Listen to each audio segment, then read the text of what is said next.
change my mind. Everybody's sleeping. Let's not waste any time. I know it's late. Oh, I can't wait.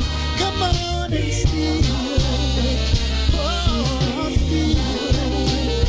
I know that it's wrong meeting you this way. There's no other way I can be with you. If only your folks would approve. Things like this we would have to do. Oh, I won't tell no one else. I'm gonna keep it to myself. I know it's late. Oh, I can't wait. Come on and steal it. Oh, steal it. Yeah, yeah. Baby, won't you steal it? I know that it's wrong meeting you this way. There's no other way I can be with you. Oh, if only your fault would approve. Things like this you and I would have to do. Oh, I won't tell no one else. I'm gonna keep it to myself. I know it's late. I can't wait.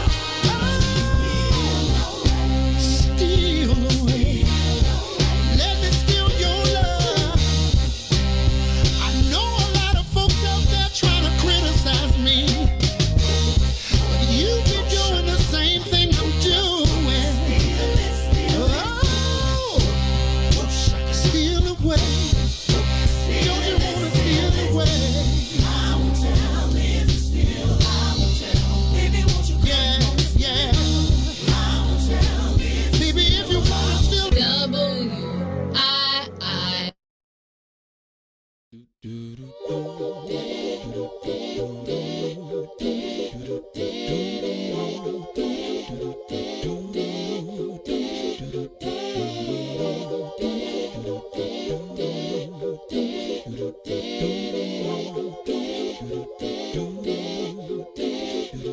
Well, sometimes I go out by myself and I look across the water and I think of all the things what you're doing, and in my head I paint a picture. Well, since I've come home, well, my body's been a mess, and I miss your ginger hair and the way you like to dress. But won't you come on over? Stop making a fool out of me. Why don't you come on over, Valerie? Valerie.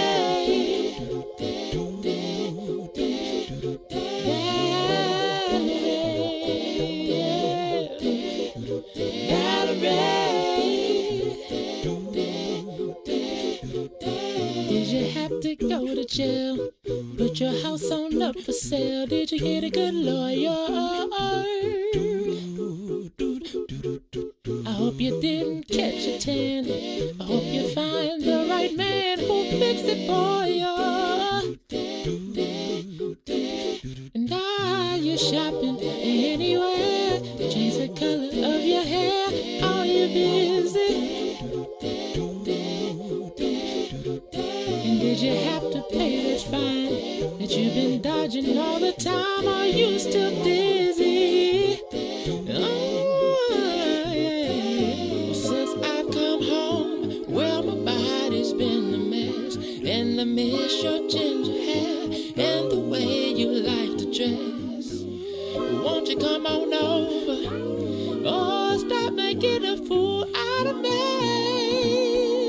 Why don't you come on over, baby?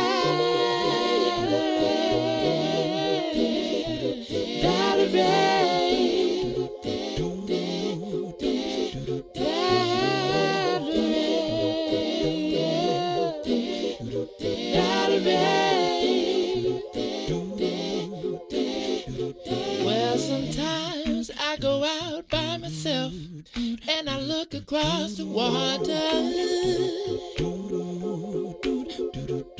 And I think of all the things, what you're doing. In my head I paint a picture. But since I've come home, well, my body's been a mess. And I miss your ginger hair and the way you like to dress. Won't you come on over? Stop making a fool out of me. Why don't you come on over, babe?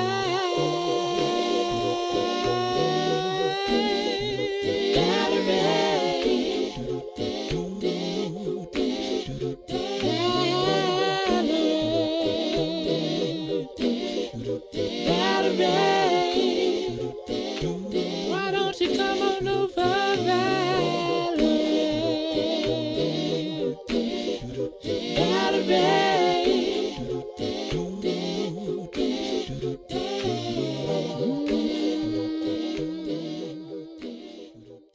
Everybody's talking about the all-new Sam Silk's Chicken and Fish. Place your order today for a delicious meal. The chicken and fish are fried to perfection, featuring a wide variety of catfish, perch, tilapia, whiting, and shrimp. Now it's your turn to see what everybody's talking about. It's the all-new Sam Silk's Chicken and Fish, Chicago's newest spot for delicious meals. Stop by at 2537 South Wabash in the South Loop, or get contactless delivery from DoorDash, Uber Eats, Grubhub, and Postmates. For more info, call 773-807-9010, 773-807-9010. Sam Silk's Chicken and Fish is open just in time for lunch, or take it to the house for a delicious dinner. It's Chicago's new spot for perfectly fried chicken and fish. Don't wait any longer. Try it today. Sam Silk's Chicken and Fish, 2537 South Wabash in the South Loop. Sam Silk's Chicken and Fish.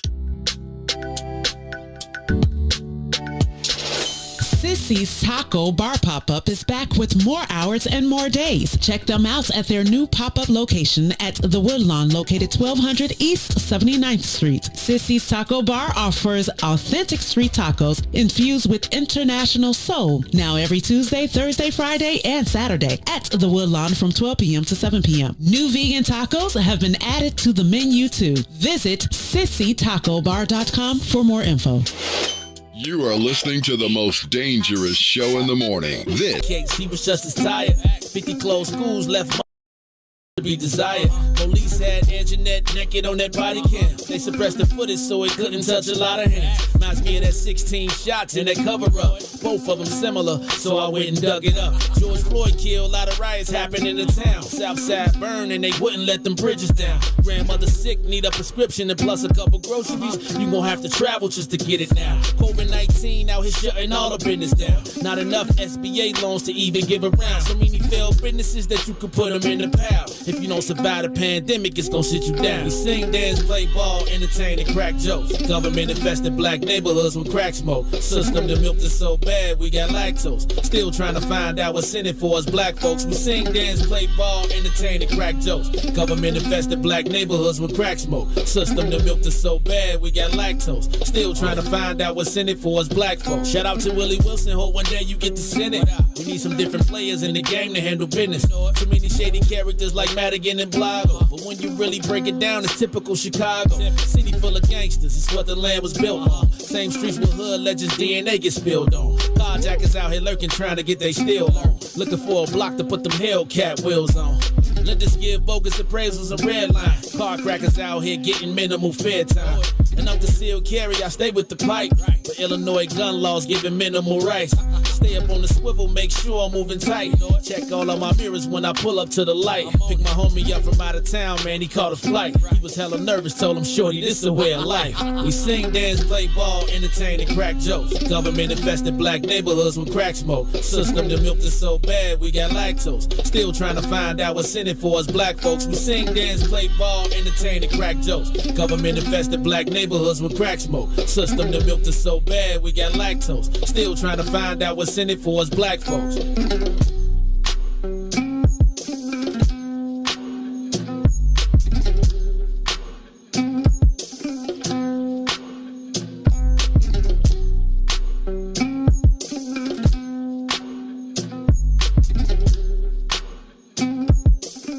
Wake up, Chicago! Wake up, world! This is the Maze Jackson Show. I'm your host, Maze Jackson. Got my co-host, Todd Stroger. Todd, how you feeling this morning? Welcome back to spring. What do you mean, welcome back to spring? I thought it got cold again. It did. Spring is like supposed to be like 40s, 50s. And, we had fall, summer where it got really hot and you're like, woohoo! And you run around in your short sleeves. Now we're back to spring. Damn. Well, I'm going to tell you what. I'm not going to say damn. I'm going to say that I'm not even bothered by that because, quite frankly, nothing can stop me. Nothing can bother me. And you don't see the outside anyway. You know what? I don't. It's you know what? Actually, I'm finally getting to the point where it is a difference, right? Like, so I'm literally, like it used to be in the wintertime, I would leave, come here, it would be dark. I would leave here, it would be dark. Right. Now I come here, it's dark, I leave here, and I want to leave because it's not dark. Right. Because it's nice and it was toasty yesterday. It was a nice little warm. It was a little gloomy yesterday. It was a little but gloomy. It wasn't cold. And it's clearly at the space where my clothing wardrobe is definitely in flux. Because you see how you're dressed today, I debated whether I would wear a long sleeve shirt, and then I didn't, and it was a little nippy. Well, it is supposed to get to the 60s. 60s, man. That's after, that's 2 but that's o'clock after or so. 80. See, that's when everything gets all messed up. You go to 60, you go to 80, then back to 60. Now, if we went from 60 to 80, we wouldn't wear a coat. Right. Right? Because at 60, you'd be like, you and me would be. Ruthie would be like, it's cold out here. She's wearing her igloo coat. Speaking of cold, in the building, it's the one and only, the inimitable. I want to just say that because I finally figured it out. Inimitable. Ruthie Moore. What up? Good morning. How you feeling, Ruthie Moore? Good. Sleepy? Sleepy? What time you go to bed, Ruthie? Last night I think I went to bed at like 11. Oh, okay. I be saying I be going. It's funny. I be like, I go to bed at 12:30 every day. Carrie be like, you go to bed at 7:30. You're just in the chair. You're just in the chair. Actually, I made it through the evening. I made it through. I made it through snowfall last night, and then after I made it through Chicago tonight. Then I made it through snowfall. Then I started watching this thing called Exterminate the Brutes. Did you hear you did that? We went. Mm-hmm. Did you know who the Brutes were? Like Judas and them? No. The Brutes were like us, like black people, Native Americans. Anything not European? Yes, and it talks about, like, it puts the Holocaust in perspective. I really know I can't go here because, but okay. So I'm gonna say that I fell asleep on it just because I had been up too long, but I have made it my business to binge watch this. Yo. What's it on? It's on HBO. Mm-hmm. Ruthie, I am even willing to let you get my login. Just say it on air for everybody. No. Yeah, you're right. Just let everybody have it. Because I want you all to watch this. Because, just the hour that not the hour, like the 30 minutes that I watched, boy, it sure puts a lot of things in perspective.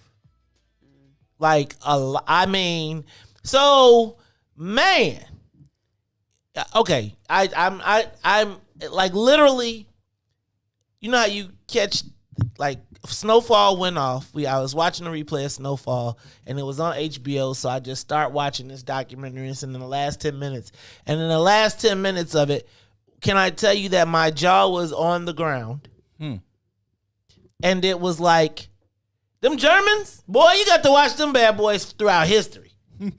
And the things that they, so we're going to talk, they, like the system, do you know that they had a thing where they believe that if you did not make a meaningful contribution to society, that they didn't think you deserved to be, your race didn't deserve to live, to exist? Ain't that the eugenics movement? You know what? I'm about tired of you. No, right? Ain't that what jumping in my daggone punch You getting ahead of me, Ruthie. I was trying to fit. Yes, it is. I'm just being smart. And when you hear Margaret Sanger in her own words, Right. like in her own words, just bigot racist. I'll go in a second. I will. It was science, kind of science. Yeah, it was. No, it was science. If they don't have no babies, they won't be none of them. That's pretty much science. No, it was. I mean, but to hear her in her own words and then to hear people try to re-justify it, like I'm just gonna tell you that bad boy was. It's like the ethnic cleansings that's going on across the globe right now. So it's so crazy because whoa. They just even I think they was bogus for dropping this during this COVID thing. I'm not. Then did you also see? So I'm gonna tell y'all need to watch that. And then I'm gonna also say that did you see the fact that they are saying that black women die at 3 times the rate of white and Asian men? They die more than anybody. Really? Who do? Black women. Is it because of childbirth? No, due to COVID. Oh. Caveat. They die more than anybody except black men. Okay, I know. So it's interesting because it's like the headline is black women die at 3 times the rate of black men. They die more than anybody, 3 times the rate of of white and Asian men. Mm-hmm. And then they say except for black men. Like the headline is that. What's that rate? What's the rate for black men? They don't even. It doesn't matter. It doesn't matter. The point is, black men are expendable. So why do we even talk about that? Bam! And it was so crazy. And I was like, why? Then it goes to my point of why are they comparing? If I'm comparing people and I'm going to do a study on men, how do the study of white males and Asian males and Latino males and black women equate? Why wouldn't it be black men? Not to negate black women, but again, to the point of kind of where we sit in that space. That was just to watch the headline was pretty stark. You know, the headline guy has his own job and just might be a big ass racist. So, Todd said, let's just cut straight to the chase. Very early in the morning. Yeah. Todd's like, he's just a big. In the old days, you got to write your headline, but now, okay, well, it's your job. I don't care what the article says. You say what it says. Todd, I'm getting signs from the cockpit. These dang on millennials they can't never stop trying to tell somebody what to damn do. First, I got the millennial pilot telling me I got to go next door and tell him to turn the music down. Because I could actually hear it and I got headphones on. This music? Right? Yes, I can hear their music through my headphones in my head. And it's a beauty shop and it is 6 o'clock in the morning. So I think they don't even realize they be in their own world. They don't even think nobody over here. I'd be like, dang, y'all just thumping all through the day. So I'm going to come over there in a minute after break, Ron, because Ron don't want to be the manager and go over and knock on the door and say hi. See? You might meet somebody nice. That's the tough job, man. That's when you had to tell the dude he got to go clean the bathroom. Your turn. And they be like, man, okay. Can I tell y'all about the time, though? I got to tell you the story and then I'll quit. So when I worked at McDonald's, I worked at a white McDonald's, right? And so there would be the time when you knew at the end of the lunch rush that the manager would come in with the mop and the bucket and be like, it's your turn, you got to hit the bathroom. So, we would always have white managers and we would have like black employees, right? And the brothers, even me, like when they would come to tell you it's time to clean the bathroom, you start acting real. Man, I wish a white monkey. I wish a white monkey. Man, I'm so tired of these white people. And they'll just be like that. You'll see them walking to you with the bucket. They'll just be like, Becky, your turn. Ron trying to do me like that. He like, I'm not going over there. But you scared of the sisters, man? I don't know my place. I don't know if that was my place to do that. I'm with you, Ron. Especially if you don't have rapport with them. I don't got no rapport with them. The people ain't seen you before. The only way to get rapport is to talk to them. That's my point. But I'm saying like you got to knock on the door, and it don't have to be an offensive thing. It's just like, hi guys, we're running a radio station next door, and while it would be wonderful, I got to do not deficit spend though. While I love your music, and I would be playing it, it's interfering with our attempt to broadcast. So I was just wondering if you could turn it down. And if not, then I'm gonna just put a speaker on that wall, and I'm gonna turn up our music. I'm gonna put a speaker. But here go the thing: we got a drop ceiling, so I'm just going to drop ceiling, and I'm just gonna put a speaker facing down in that joint for the rest of the joint. But I got it, Lil Ron. Excuse me, Leron. So we got Maze and Ruthie. Sonia, who has sent us a text and says she will officially be back on Monday. That must mean she bought her plane ticket. And Lil Ron, like, I could finally go to sleep. These, as Lil Ron want to get out and start spreading the COVID around. You know, the young people. He trying to get out at night. Can't wait. He trying to get in this car and get the COVID mobile going. No, so let's do this. Let's get the soul plane up to 60,000 feet and get this bad boy up and away. Woo, kick the turbo boosters on. All right. If you need the shot, if you need the vaccine, they're telling you, the governor said you need to go to Indiana. I mean, go to the suburbs. Dr. Arwady said you probably need to go to Indiana. She said that? Yes! I feel like, what planet are we on here? Dr. Arwady, the chief medical officer for Chicago, tells Chicagoans, if you really need the shot, go to Indiana. I'm going back to Indiana. Ruthie, why you make that face? I was about to look it up to see the context. Please do. Get us right. Because, they're saying it's not enough shots. We just don't have enough vaccine in the city of Chicago. Remember how they were talking about they need to get a better plan to redistribute? I really think this is part of the ongoing war between the governor and the mayor and the shots, because he's saying that, the city is open, the state is open. It's just the city that's not doing it.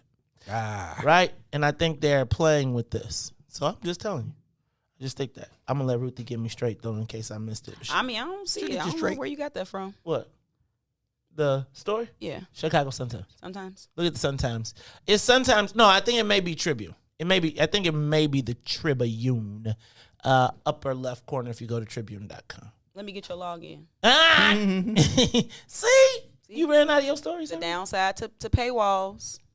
Well, I'll pull up the story. I'll find it. Still no tape on the Adam Toledo. I think we got sent off yesterday. But did you see the memo from the city saying that they were going to be pulling police from the district to go to protect downtown in the event that there are uprisings from Derek Chauvin's trial? I think you mentioned it. Well, I was talking about them going down for Adam Toledo. Oh, right. But okay. They sent a memo. David Brown sent a memo out to all the aldermen saying, be expecting less protection in your neighborhoods as we move to protect downtown. Again, they put it in writing. Yeah. Why would you tell people beforehand? So that the white people could feel safe. Mm-hmm. And the black people could not? I think we've seen that play out, actually. Matter of fact, we've seen people be paid to assault black people. Man, I'm going to tell y'all got to watch this exterminate all the brutes. Lord have mercy, Jesus. Oh, in that vein, I didn't mean that. Not artery. Vein? Vein. Not capillary? Oh, no, too much blood. Okay. Capillaries got a lot of blood? Well, yes. If they leak? Oh, you don't want it to get nicked there. That's like, I'm going to die quick. I thought that was the artery, not the capillary. The capillary is that connects the. Oh, you're right. It's the artery. Right. Yeah. Okay. Thanks, Todd. Can I talk about what I was going to say now? No, I just wanted to distract you. So I know, I know, but I wanted to do you like you do me. Go ahead, Todd. I'm sorry. No, if you're right, though. I have to say I don't like being wrong. And generally, I'm right. Go ahead. Ruthie hadn't said nothing, so until she says something, you're not right. Ruthie, could you tell him I'm right? My name Bennett. You better get in it. And I ain't in it. Oh, did you forget yet? No, I'm never going to forget because I've been thinking about it. I didn't mean to say that elected officials don't talk to the street organizations. I meant that in the last 10 to 15 years, I found that it hadn't been effective. You talk to them and they say, I can't tell these young guys what to do. They don't listen. That is actually, I kind of agree with that, but I think a lot of them, I think that there is a certain security that black elected officials feel by having these relationships that really are non-existent. So a lot of times they pay guys that don't necessarily have the plug. No, I don't mean those type of guys. No, I'm just talking about my own experience. Okay. And yeah, I would tell you that too, though. Most of the street guys, they can't even get their own guys to vote. They be so busy. You use them, really, you just be like, usually now, I feel like a lot of times when you pay guys in the street, it's not for them to turn out or to depress voting. It's just to keep them out of your way, right? Like, I think that was... I was talking more violence, not election stuff. Oh, okay. I wasn't talking about violence.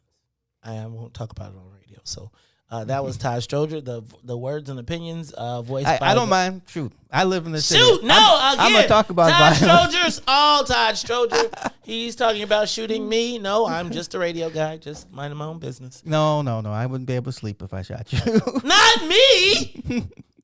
I have a hard time sleeping now. Shoot, I never get any sleep. Do you keep trying to shoot people, man? Take shoot out of your vocabulary, man. It's too much. Shucks.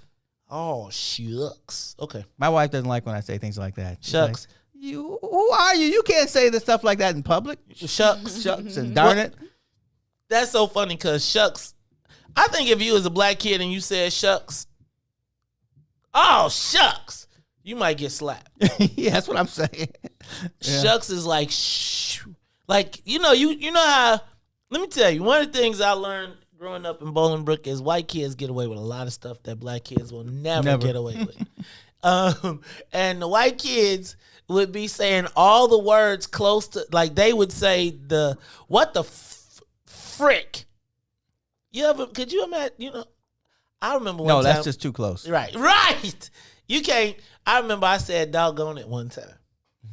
As a kid and got the brakes beat off of me. And my grandfather used to say, doggone it, when he was mad because he was, instead of saying, right.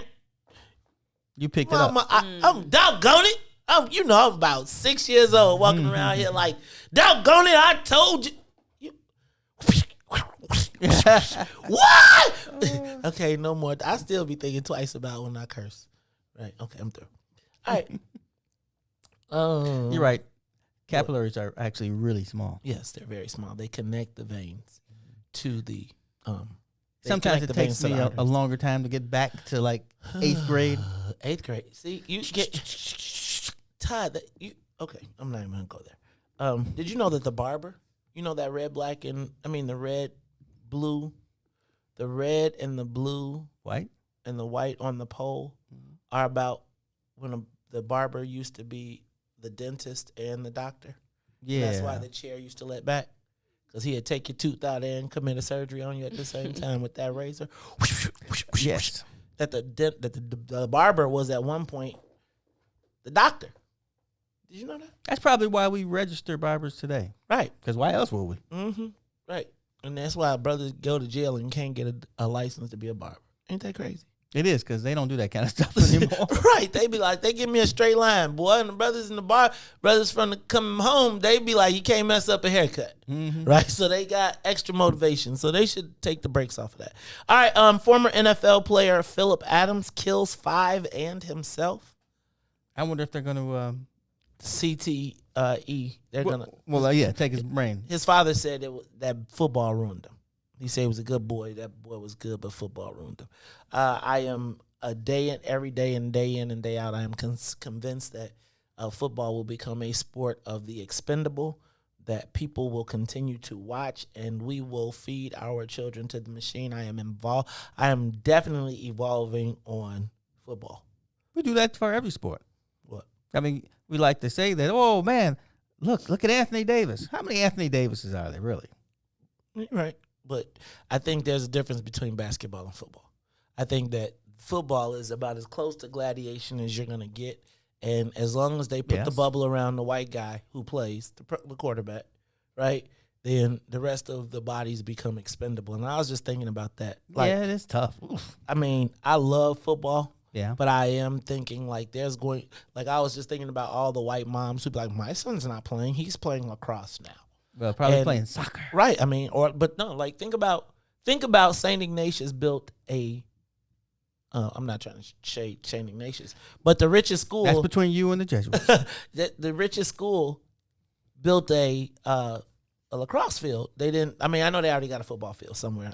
They probably hid it somewhere in the campus. It's probably some giant. No, it's just like right behind the building. Right, but you don't see it because he says like right behind the buildings that you can't see through because like at the gym at St. Ignatius, man, these people got. I feel like they took like the floor from the original something and like the wood from the original fires of Chicago, burnished them and put them down on the floor. And the kid, you walk into this gym and you be like, what kind of gym is this? Yeah, Todd, I don't know. You know, things evolve. It wasn't like that when I was there, but it's supposed to be better, you know, yeah, Todd, 30, 40 years later. $1 million later. A year, annually. Yeah, I was about to say it's more. Right. It's like St. Ignatius is like a monument to rich white Irishmen. It's like every building is like the Irishman like every name you've ever seen in the paper has a hall built to them.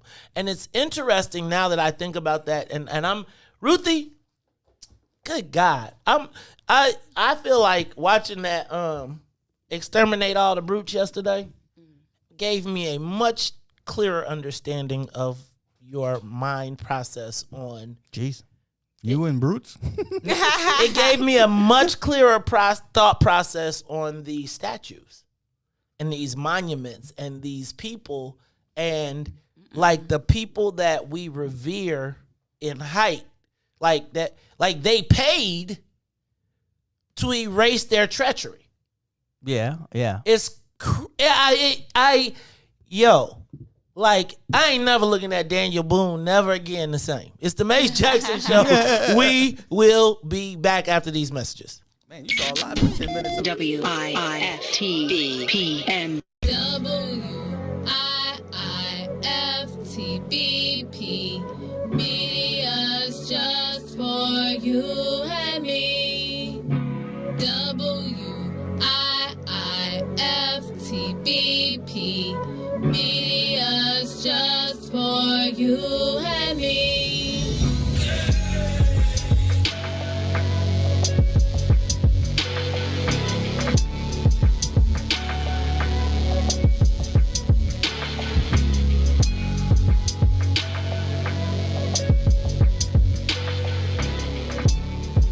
Chicago Legal Network is the collaboration of attorneys that concentrate in many areas of the law most needed in Chicago neighborhoods. The CLN lawyers focus on personal injury, criminal defense, and other issues. The CLN lawyers all average over 20 years of legal experience and are dedicated to helping the Chicago community. The Chicago Legal Network is committed to developing black lawyers through mentorship and co-representation. So if you were injured in a car accident, slip and fall, or injured on the job, or you need assistance with criminal defense, including driving violations and DUI, check out ChicagoLegalNetwork.com for more information or call 773-912-3545. 773-912-3545.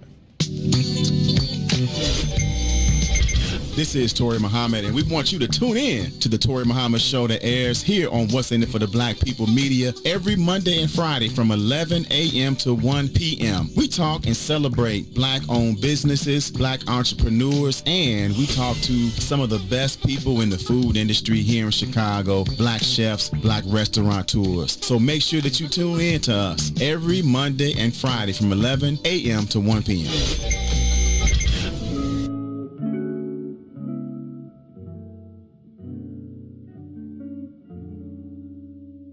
Loving you has always been easy because it's true. Yeah. I wouldn't have believed if someone would have told me you would come along to reveal my soul. Cause I was done with love, my heart had grown cold. You had good energy, exactly what I needed. You walked in my life and placed the joy where was needed. Not a mirage, what I feel for you. Put that on God, girl, I'm loving you.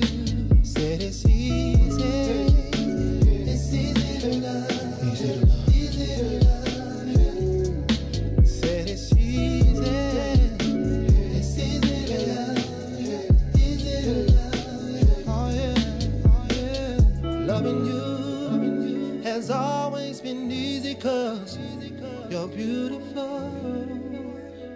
Loving you has always been wonderful, more than you'll ever know. We got good chemistry, go together like love setters. The passion and care we show one another tops all the rest. The feelings I have for you, how you felt it so long.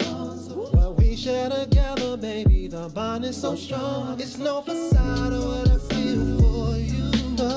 But that, oh God, I got love for you. Yeah. Said it's easy to love. Easy to love. Said it's easy, baby. It's easy to love. Easy to love. Said it's easy, baby. It's easy to love. Easy to love. Said it's easy. So easy to love you. Loving you has always been easy, 'cause you're beautiful. Loving you, yeah. WIFTBPN. I think that the black community is starting to realize the mayor may not necessarily be an ally just because she is black. Live from What's in It for the Black Media Studio. Our representatives don't necessarily get a pass just because they're black. We've got a challenge in the black part of Chicago of holding black politicians accountable. You're listening to The Maze Jackson Show. This is Chicago, so I understand the Chicago way. I ask every day what's in it for the black people. With Maze Jackson. Come on, y'all.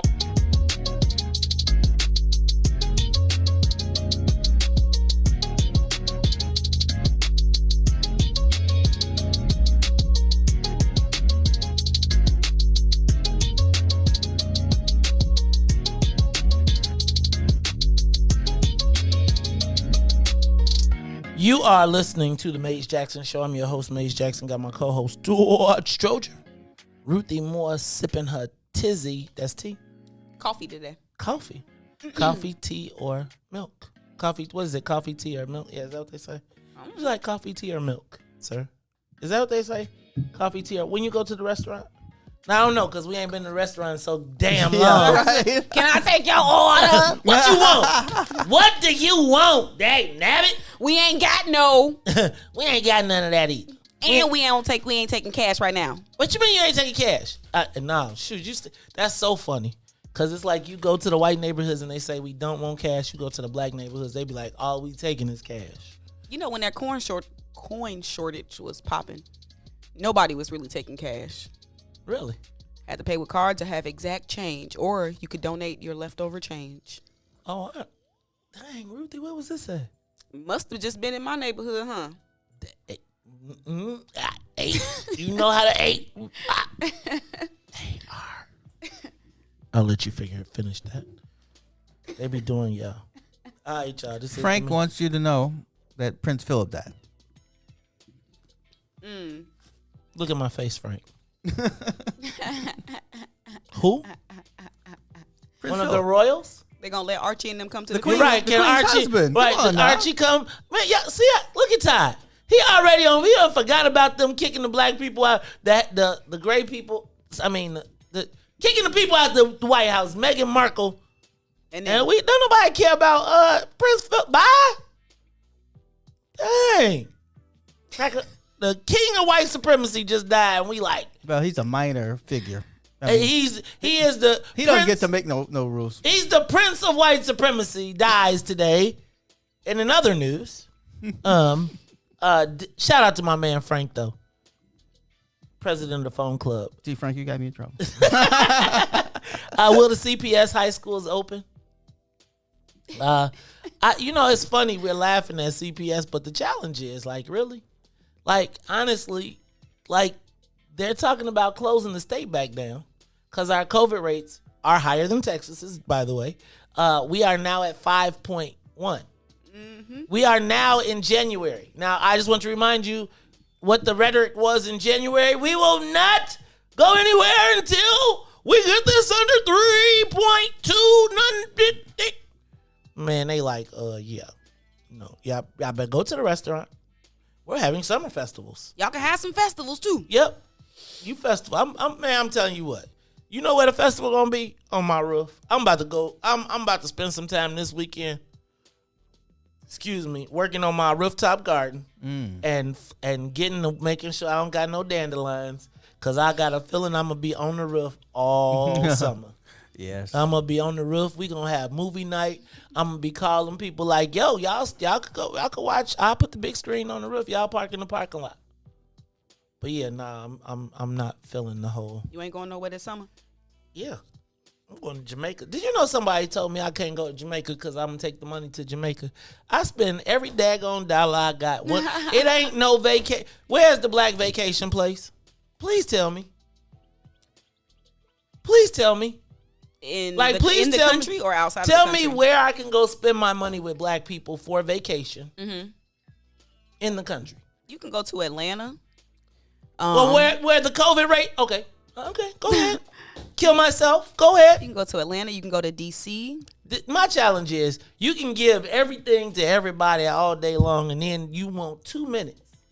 2 minutes so you could come back and be recharged to be, and they be like, there you go. Selling out to the Jamaicans. I just need to charge my batteries. You know, it takes a lot of energy. A lot. It takes a lot out of me personally. I don't know if y'all recognize I'm here 12 hours a day. 12. If not 14. People be like, why you ain't do? Because I'm tired. Thank you. You can come down to the Doom Motels. Exactly. I'm tired. Like, I'm tired. Sometimes I'll be like, I'd like to be able to just hear the ocean.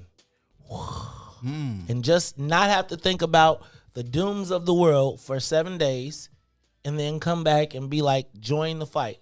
Some days, when you're in the battle all the time, you gotta charge your batteries. Oh, you're right. People they will have you die on the battlefield from exhaustion. But ain't you on the battlefield for the Lord though? Yep. Jesus gonna work it out. Lord have mercy. I be like, y'all, that be where it be. We be in the fight every day. Y'all be like, still, you go. I'm going to take and I'm still going to invite the What's in It for the Black People family to go. So, yes, thank you. Let me do this. Yeah, because some days when I read the comments, you know, like when you read back, and also, by the way, Ruthie. Yes, ma'am. I cursed somebody out for you yesterday, and then I blocked them. What they said?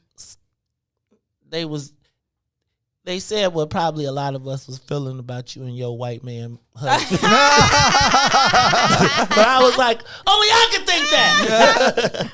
That's so funny. My show was going through the comments. They wasn't down with the black women swirling? No. I'm not down with the black women swirling.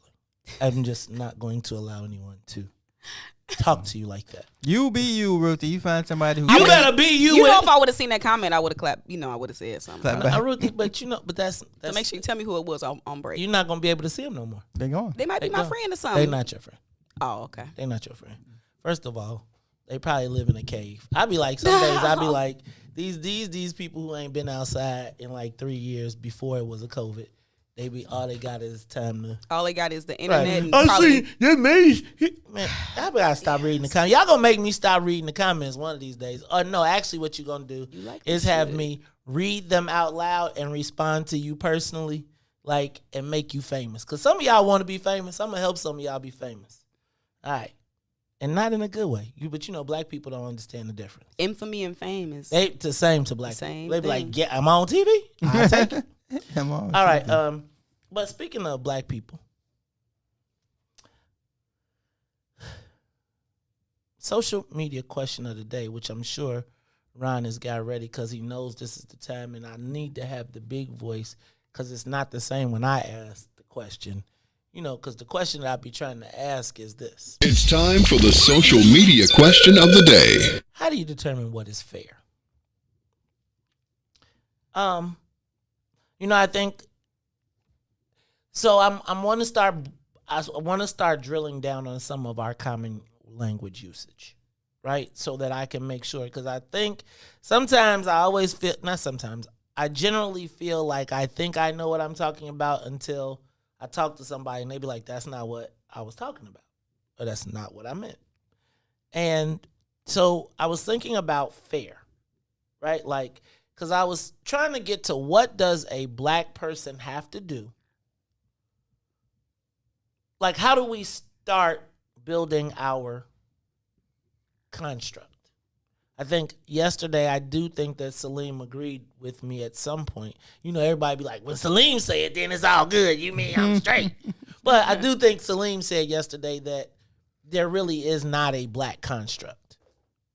Oh, yeah. I saw it in the comments. And I would also say that I would argue that there's no one really in our who lives now who has lived outside of the construct of white supremacy. I don't think there's anybody who has, because I think everything that we for the grander scheme. Now, I'm not going to say that I wake up every day and be like, I'm fighting white supremacy. I wake up every day and be like, Lord, I got to make it through this day and I know all the things there, but I don't think I get into a literal fight with white supremacy. I think policies, premises, etc. exist. But I was thinking, like, as we start to build our own understanding amongst each other, how do we treat each other fairly? Right? And then I was going to say, like, and then people be like, you know it when it comes, but not really. We don't really know what people see as fair because you don't even necessarily know the scales, if that makes sense. Like, if you might think it's fair to get $40,000 a year until you realize that there's somebody that makes $200,000 a year. And trust me, when you recognize the difference between $40,000 and $200,000 a year, you be like, that's not fair. So I want to talk about how do we determine what's fair amongst each other in our dealings with each other, right? Is it based on capability, perception, reality of the situation? And I'm not talking about nothing white folks do. Fair with each other. How do we treat each other fairly, knowing that we all are victims of the same white supremacist system? So we all have limited access to capital. We all have limited access to housing. Now, it may be, somebody may have there's a top end and there's a low end, right? Like when you do the averages, there's somebody that's way, way, way up there and there's somebody that's way, way, way down there. Mm-hmm. Usually when you do averages, you take the top off and you take the bottom off and then you put all the rest of them together and that tries to get you in the middle. So how do we land in the middle? And how do we treat each other fairly? And it's not simple because Devin says making sure you come from a positive place when you do it, but if we already agree that we all don't really get money, right? If we all really agree that our businesses are undercapitalized, often we're borrowing, begging Peter to pay Paul. We talk about lack of access to capital, lack of access to the less of the resources. How do we treat each other fairly? How do we determine what is fair? I'm going to start with you, Todd. Boy, that's a tough one. How do we determine what is fair? I mean, I think we sure know when we're not treated fairly, but what is the standard? I don't know. Are there standards? There's so many, I guess, ways to look at it. How do you know when you're not treated fairly in interacting with black people? If the black person that you're sitting across from is operating in the same universe that you are, right? In the same, like, there's that, like, the white people don't say, oh, we like that black dude, but not this, like white supremacy as a system. Now, there might be some white person that plucks you. But in the grand scheme of things, the person that you are usually are interacting with is suffering from the same ills you are. Yeah. Like, they are. They are suffering from a lack of access to capital. They are suffering from a lack, and any bit of addition that they have right, that's not at subsistence is still fighting those same battles.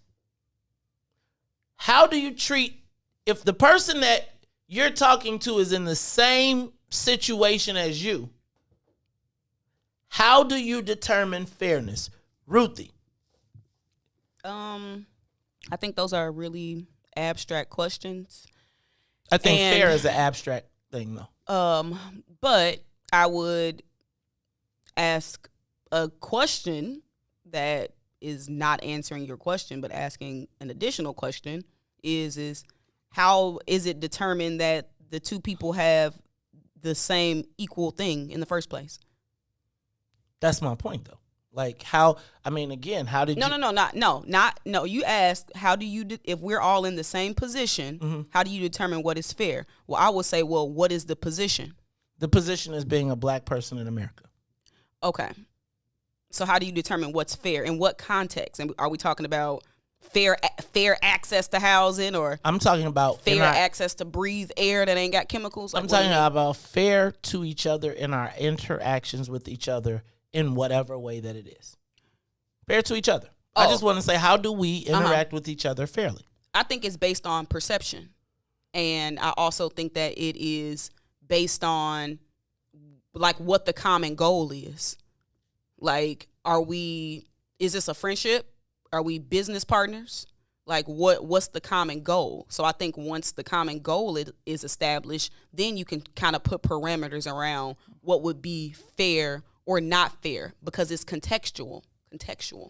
Okay. So in your dealings with black people in, what will we say? What could we say that would be fair? In business. Let's go with business.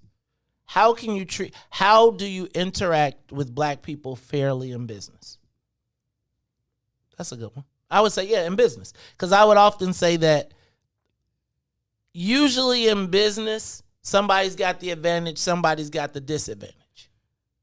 Well, if we want to make it specifically about business, I will say that, personally speaking, I get mistreated the most in dealings with black people and black businesses. And that is an uncomfortable conversation that we can have if we want. But I think that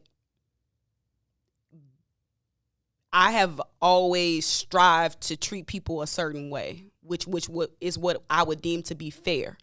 And sometimes if I'm treating people fair, it might not be fair to me. But if I'm the person that is executing the fairness, then I understand that in order to be fair to my fellow man, sometimes I have to not be fair to myself. I got to be willing to take the L, quote unquote. That's the L concept that I've been talking about. I agree with the L concept, but I would say that does not. Then now I would say that then you're really not gonna be in business, right? Because business, if you take the L does not sustain the business that allows you to continue to employ, right? So if your balance sheet is L, then at some point those L's do not get you to the point where that business is viable, right? All right, so I'll make it more personal. Go ahead. So I'll give an example. So you work for a place and the place can't make payroll. So then you put in the situation whereas you've done work, you've exchanged because we thinking about because we talking about business, then we got to be kind of talking about capitalism a little bit. And I think we got to be talking about it 100%. Okay. So if I've worked these hours or whatever in exchange for this money, you don't give me the money that I have already worked for. Now, as a business owner, you not paying me because you can't make your payroll. So you now then are put in a position where you can either say, F this person that already worked for this money. I got my own personal needs. I looked at my balance sheet and I still got my own personal stuff. That ain't fair. I agree. That's not fair. And not only is it not fair, when you do that to black people, it's a whole nother layer added to it, because you already probably wasn't making a lot in the first place. So you asking a person that's making $5, $15, $10 an hour to take a L, whereas a L to them might be a whole lot more detrimental than the L to you as the business owner. I think that makes 100% sense. I think that tends to be why I never really argue with people over money, right? Like, I just be like, you know what? We'll never have the debate over money. It's like, if you feel like if you don't feel like the exchange is there, brother, whether I like it or not, I'm going to do that. But I think then you have to also say, when you are then that business owner then does say, let me back up and let me reassess. I think that, and it's interesting to me, because I think I would tell you that I have built businesses on a flawed model, right? Of a combination of altruism and, like a combination. Mm-hmm. I think that is the collective L. Like, what she just talked about to me is like the collective L that we're all supposed to take. But it's not, though, because the business owner ain't taking it. They not paying you. No, sure, the business owner is taking it. They getting theirs off the top. They taking theirs off the top, and it ain't enough. And by them taking theirs off the top, it ain't none left for the people that already did the work. That I can see. I think if you've taken yours off the top, but I would also say that you got to be a profitable business to say that there has to be a top. Well, right? Like, there has to be a top. That's where the fairness comes in. You have to have your business being run successfully to be fair to everybody else. I agree. And I think that's therein is the capitalism, right? Therein is the mix of capitalism, and I'm trying to figure out fairness, right? So I think that one of the things that we do, and I would tell you that Maze Jackson has been guilty of this in numerous times, is putting the what do you call it? The thought of the bigger idea bigger in front of the economics, as compared to saying, let me build a credible business with a credible business model that never then puts you in that position. Now, in that, building that model, then you have to either make sacrifices or you have to change your model to make it successful so that you're never in a position not to pay anybody, right?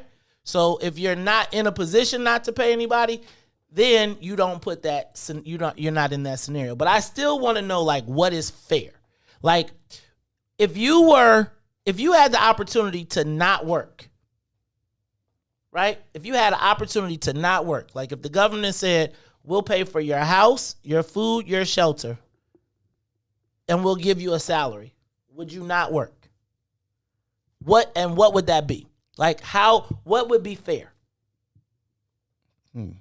Would you take the option? Would you take the option? That sounds like universal basic income, and we moving into that direction.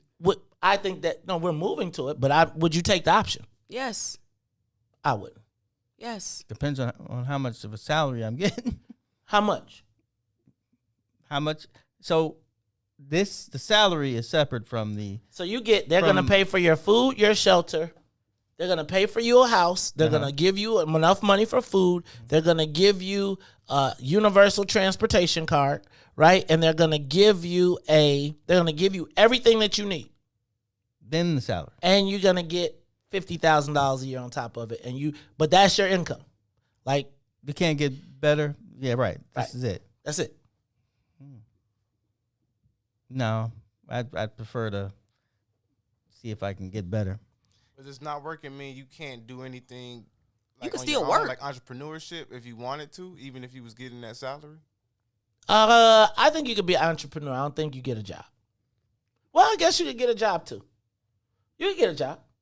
But like, what would be the number? See, I almost feel like, though, that to be fair, but either way, you're getting more money from somebody else. To me, it's like a supplement. It's not the end all be all. Take this, don't work. That's the argument that is going to never get us universal basic income or reparations, because people gonna say, well, people getting that for free, then they ain't gonna work. But that is a fallacy. I'm asking you. Like, if people got that as a baseline, people shouldn't have to worry about food and housing. That should be a given. I would still work. That should be a given.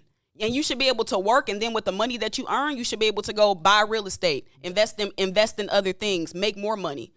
Let me ask you, do you believe, knowing what you know right now, if everybody got a clean, decent house in a nice neighborhood,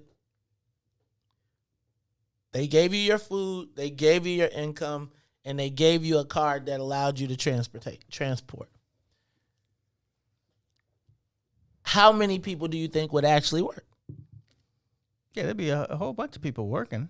How many people would not how many would not work? How many people would not work? Be a whole lot of people not working. You think?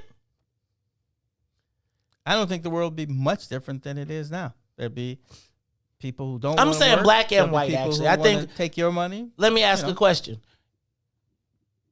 Would you live? Do you think there would be a difference between the people that take the option to work and the people that don't? If everything is universal, still the same? And what would be the distinction? Let's stop this right now because we gotta take a quick break and we'll be right back.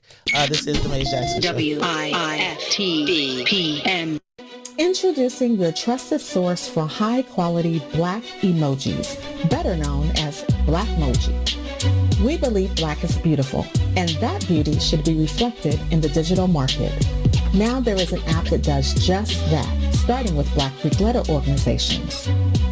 Blackmoji D9 offers more than an emoji app. It is a cultural experience of black excellence.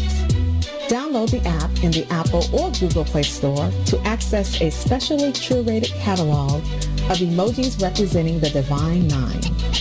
Use the emojis to celebrate Black Greek events, acknowledge current events, support social causes, and learn about esteemed Black Greek members who blaze the trail of Black history. A portion of every subscription goes toward a scholarship fund specifically for members of Black Greek letter organizations to help keep the legacy alive. Download the Blackmoji app today. Shop at Black-owned and operated Solo Beauty, where you are appreciated and respected. Located at 8158 South Cottage Grove, Solo Beauty can supply all of your black hair care needs. Solo Beauty is open from 11 a.m. to 8 p.m., Tuesday through Saturday. Peace, everybody out there. What's going on? This is Eugene McIntosh, one half of the illest independent sports media outlet in the whole entire land, the Bigs. Check me and my player partner, Terrence Tomlin, a.k.a. T-Tom the Great, out every Monday, Wednesday, and Friday from 1 to 3 p.m. on What's in It for the Black People Media Network.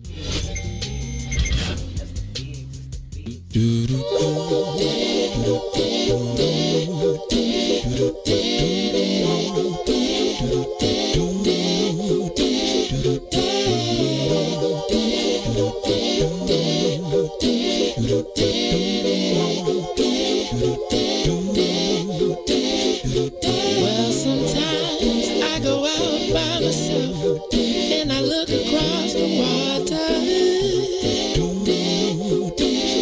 and I think of all the things what you're doing, and in my head I paint a picture.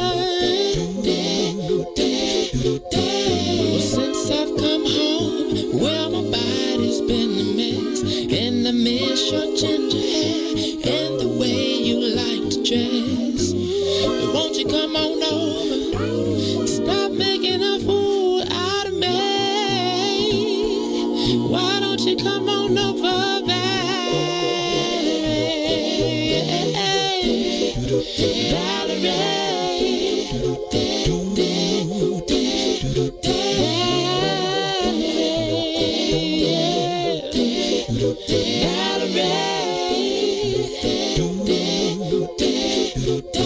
Did you have to go to jail?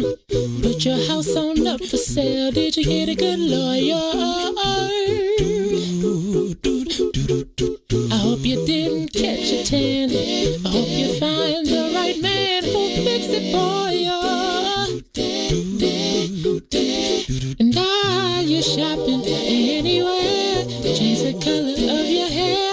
All you been And did you have to pay that fine that you've been dodging all the time? Are you still dizzy? Oh, yeah. Since I've come home, well, my body's been a mess. And I miss your ginger hair and the way you like to dress. Won't you come on over? Oh, stop making a fool out of me. Why don't you come on over there?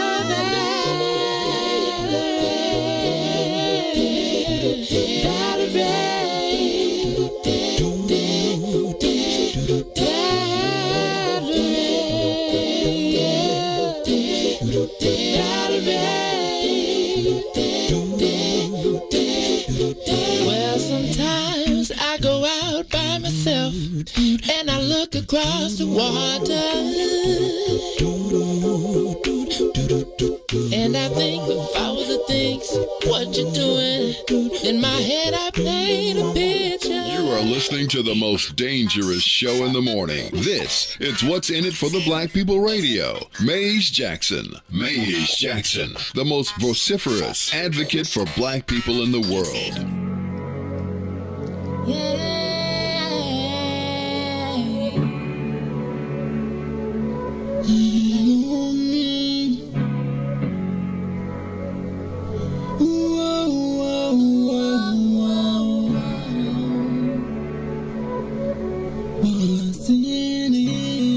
What's in it for the black people? Cause economically we are not equal. Waking up to lies, can't doze no more. I told y'all, yeah, this a dangerous show. Don't go to church if you ain't trying to help us. Don't even try to be around that can't protect us.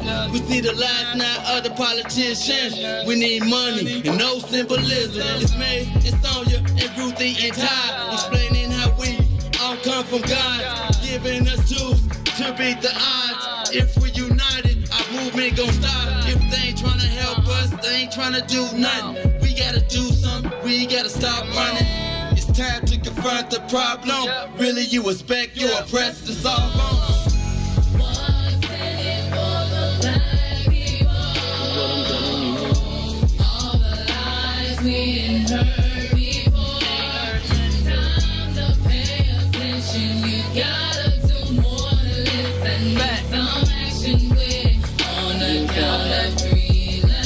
Wake up, Chicago. Wake up, world. This is the Maze Jackson Show. I'm your host, Maze Jackson. Got my co-host, Todd Stroger. Something is going on with my camera over there. So I'm going to have to figure that out in a second. But anyway, I got Todd Stroger in the building. I got Ruth and Moore in the building. And Leron in the building. You want me to go move it so you can look at yourself? You know I got that screen there, too. But that would be great, Ruthie. Look at Ruthie. See, Ruthie going to make Rogers a good wife one day. She know how to do all the stuff. Look at her. And she's tech savvy. Look at her. Wow. Go ahead. Granny. They be grandma. I pushed the button. They're going to be like, grandma. Look, it's going to be big 7-foot dudes talking about, because Rogers got 110 grandchildren. You're going to be like, a lot. grandma. That's a lot. You're going to have to, Nah, Rogers. his check getting split up too many ways for me. Sure, Ruthie, if you good, you'll get the whole thing, and they all hate you. Argue with, see? They all be like, she took granddad. But It dang, ain't don't worth you got a it. check for all of them? That's a lot of checks you could be getting. Anyway, all right, Ruthie Moore in the building. Leron. Sonia Escobar tells us she'll be back on Monday. I'll believe her when she gets here. As well as Todd Stroger's in the building. All right, real talk though. Yeah, ain't I at least in the room? Didn't I say Todd Stroger in the building? Oh, you in the room. No. So let me ask y'all a question. So before we go on to the next topic, just us talking. If everybody got 50 stacks, guaranteed a crib, $1,000 a month in food, and a free CTA card, universal, go anywhere in the city. How many people would continue to work, or not work, but create? Would it change our communities? Aren't there programs like that? Let me ask you though, would it change our communities? Would it solve the trajectory of what is going on in our community. Oh, I do think we have to add to that quality schools. Would it change our trajectory? Do you believe that if everybody had enough money to take care of their home, they had a home and had the money to take care of it, that they would? Like, would you live in a community where everybody... And let me back up. And if they did not work, would you live in that community? Y'all pretty quiet. Yeah. Sound like reparations to me. If they're not working, I mean, if there's a whole bunch of people not working, I'm going to assume that eventually they're going to do something. What they going to do during the day? So, okay. Not working don't mean you ain't doing nothing. I didn't say that. They could be studying. But I'm saying that's what Todd is kind of thinking. Like, if you're not working, you're going to be led to a life of crime. Then what are you going to be doing? So you could, if you're getting that baseline, like universal basic income, or I know y'all want to call it socialism or whatever. I think if you're getting that all day, you might be going outside looking up at the clouds. You can do whatever you want to do if you don't feel like you need to earn more money. Like you might. And who is that person who doesn't think they deserve more money? I don't think I've met them yet. If you getting that amount, you could then you could follow your passions. You could go paint. You could go paint the CTA buses or something. I don't know. You could do whatever you wanted to do. But there's a basic level of survival that I think people shouldn't have to worry about. I don't know. I don't think it works the way you think. Human nature is human nature, but maybe with a greater level of education, people's thoughts would be more like what you're saying. I'm not sure. How much value would education have if you didn't have to? How much value would education actually have if you knew that straight up, like everybody was getting 50 stacks a year? Well, that's a problem then. Why do you need to go to school? Because even now, even when like we talk about basketball and football and all that stuff, I would say the majority of the parents aren't, if they think their children has any bit of a chance to be a pro, education isn't important to them anymore. I wouldn't say any. I think education in the current form is not important. You don't send your kids to the enemy if you ain't got to. If you have if I got a universal basic income, now guess what? I can stay at home and I can teach my young people myself. Now I have a better shot of parents in the community forming educational groups together, because now we got the bread. Facts. I don't know if they're facts. I would ask that, who educates the undereducated? There you go. We have people in our communities that are well equipped to educate our children and ourselves. I'm not debating it. And if we had a leg up, or we wasn't so worried about where my next meal gonna come from, how am I about to have health insurance, how am I gonna pay this rent, pay this mortgage, pay these taxes, it would alleviate so much pressure. And then maybe we can focus on our children. Because the young people, we kind of kick them to the wayside. Go to school. Get out. Go. I need somebody. I got to go to work. I don't feel like being bothered. Go to school. So you literally pushing them out. And we know the school systems ain't where they need to be. So if we did have control over our lives in a basic sense, we could have better educational outcomes for our young people and for ourselves. Is healthcare involved in this? Yeah. Mm-hmm. It's interesting. So what's the difference between that and like what they were doing in Eastern Europe? That these are black people in America. No, I think the difference from what you're saying is that $50,000 salary thing. No, they weren't just handing out money. They didn't hand them a salary. Okay. The Soviet Union fell apart on economics, basically. Okay. I'm just curious. I feel like I'm evolving. I'm gonna be honest with you. I would take my reparations check, and if that was a $50,000 year or month or whatever, I would take my check. I don't know if I would accept the housing. I probably would accept the health care. Yeah, I would probably want a bit more control of knowing that I got a baseline. I would probably want a bit more control, and I probably would not want to, because I feel like if they give you a house, there's gonna be 50 houses that look exactly the same. Not to say that that's better or less. Suburbs. Yeah, well, I mean, I'm saying that's what it's a condo association. Like them look the same, but you see how we place value on what we would deem to be more high ticket things. I'm gonna say this. I truly do not believe that there is anything wrong with wanting to have nice things. And I think that if there is a baseline, and I know that there are things that exist in the world, I would say that if I could have a bidet in my bathroom, I would. And I feel like you could judge me all day if you want to, but if I want to have a bidet in my bathroom, not because I feel like I'm better, but because I feel like I'll be walking around fresher. He got a gold phone in the bathroom too. No, I'm saying, and you don't got to. I'm saying that I would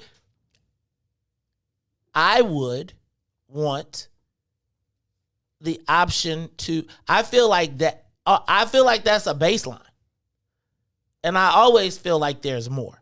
And I always feel like I am going to always push the limits of more. If you say that this is the wall, I'm going to say what's on the other side of that wall. And can I get access to it? Not at the expense of anyone else, but if there is a path to me getting to, and I would say, like, if I decide that I want to go outside and look up at the sky and I'm inspired and it makes me draw a picture that I can then sell for $20 million, and I could take that $20 million and go turn and buy whatever the hell I want to do, or go wherever or travel. I mean, I think, again,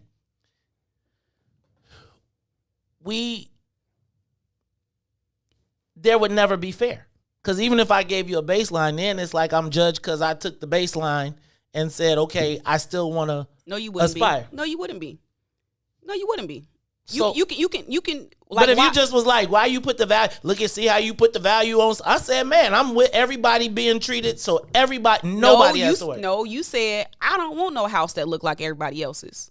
I don't want no clothes that look like everybody else. I don't want to be everybody else. And I don't think that there's nothing wrong with that.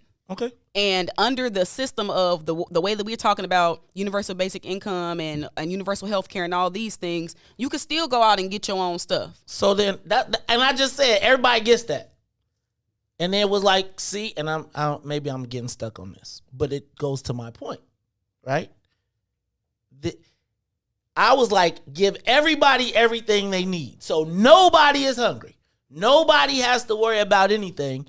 Now that everybody got a greenhouse, I like blue. I'm going to do what it takes for me to get blue because I don't want a greenhouse. Mm-hmm. Not because I'm better than, but I prefer blue. And I want to have the option to do that. And I think and if I want a blue house with 2 levels, why should I not have that option? And I think that's that when you were like, see how you want to, I feel like that's the whole kind of thing that makes me nervous. Because, you're basically saying that, so you're looking at like the downside. You kind of looking at like the negative aspects of what would be considered to be this form of socialism. Like, you thinking about the things that you can't do. Like, versus it's like there's nothing wrong with you saying, well, I want mine to be blue and I'm about to go out. Actually, I'm about to go get a job because I'm finna paint this one green. I'm finna paint this one blue. I think there is nothing wrong with that at all. But I think the other side of that conversation is the people who already don't have anything that need this baseline. Like, what about them people? I just said, give them the baseline. That was the whole point of the conversation. You get 50,000. Give them the baseline, but see, there's my point. There's my point. I don't like. That's my point. There's no such thing as fair. That's the problem. That's my point. So I just said, make sure nobody's hungry, nobody's homeless, everybody has health care, and everybody has expendable income. there's still going to be people who aren't going to be happy with what they have compared to what somebody else has. So then the Maze Jacksons of the world can take his baseline and quadruple it up, double it up, triple it up, whatever he wants. I wholeheartedly agree. But if it's you just criticize me for that. No, I criticize you because you're looking at it from that spectrum. You said, what about them? And I said, that's the whole point of this. What about them people? What about those people? Those people have $50,000. Do they consider it to be fair? Is that fair to them? Because you saying that it ain't fair to you because you want more. No, I didn't say. I said I was taking my $50,000 and I'm going to go do me. And I'm saying we have the option to be here. And that's your baseline. If you're satisfied, and the genesis of that was Ryan saying, I said, if everybody you knew had a house, a crib, $50,000, whatever, how many people wouldn't work? He was like, it's a lot of people that wouldn't work. I said, I would work. I probably have different aspirations. And I would tell you that is essentially how we got the projects. Yeah, I was going to. That's essentially how we got the projects. Yeah. Those were nice places where everybody had a crib. It was $8 a month rent and whatever happened. Now, what happened was they disinvested in the project. So let me back up. Let's be clear that capitalism made them disinvest in the projects, and so they stopped keeping the maintenance up when the white folks left, and it went down. I look at it like the NBA. They change the rules as time goes on, and now you're like, man, this ain't the same game. In that same scenario, my point would just be that if I just said that nobody should be hungry, nobody should be, then at that point, then there really is, are there no caps at that point? Are you now not limited beyond, like what then becomes fair? Like, so then once everybody got 50,000 and has everything that they basically need, and someone achieves or decides that they want to go do something else, because maybe not because they wanted to be capitalist, but maybe they just had a good idea that made them make more money. I don't think nobody would look at them as being unfair though, because that was their choice. I don't think, because it's not unfair because they went and did that and like somebody gave them extra. Yeah. So I'm saying there's going to be people who see you make more and say like, I need what he's got. But he went and got that. You can't be mad at him for that. But that's what it's like now, though. But it's not, it's though. Not like that now because everybody doesn't have a balance. We ain't got that baseline. Everybody not getting a baseline now. Well, this is how I see it. There are people who have food, shelter, clothing, a big screen TV. They still want what you got. We know that's the problem. That's not the baseline, though. Food, shelter, and a big TV.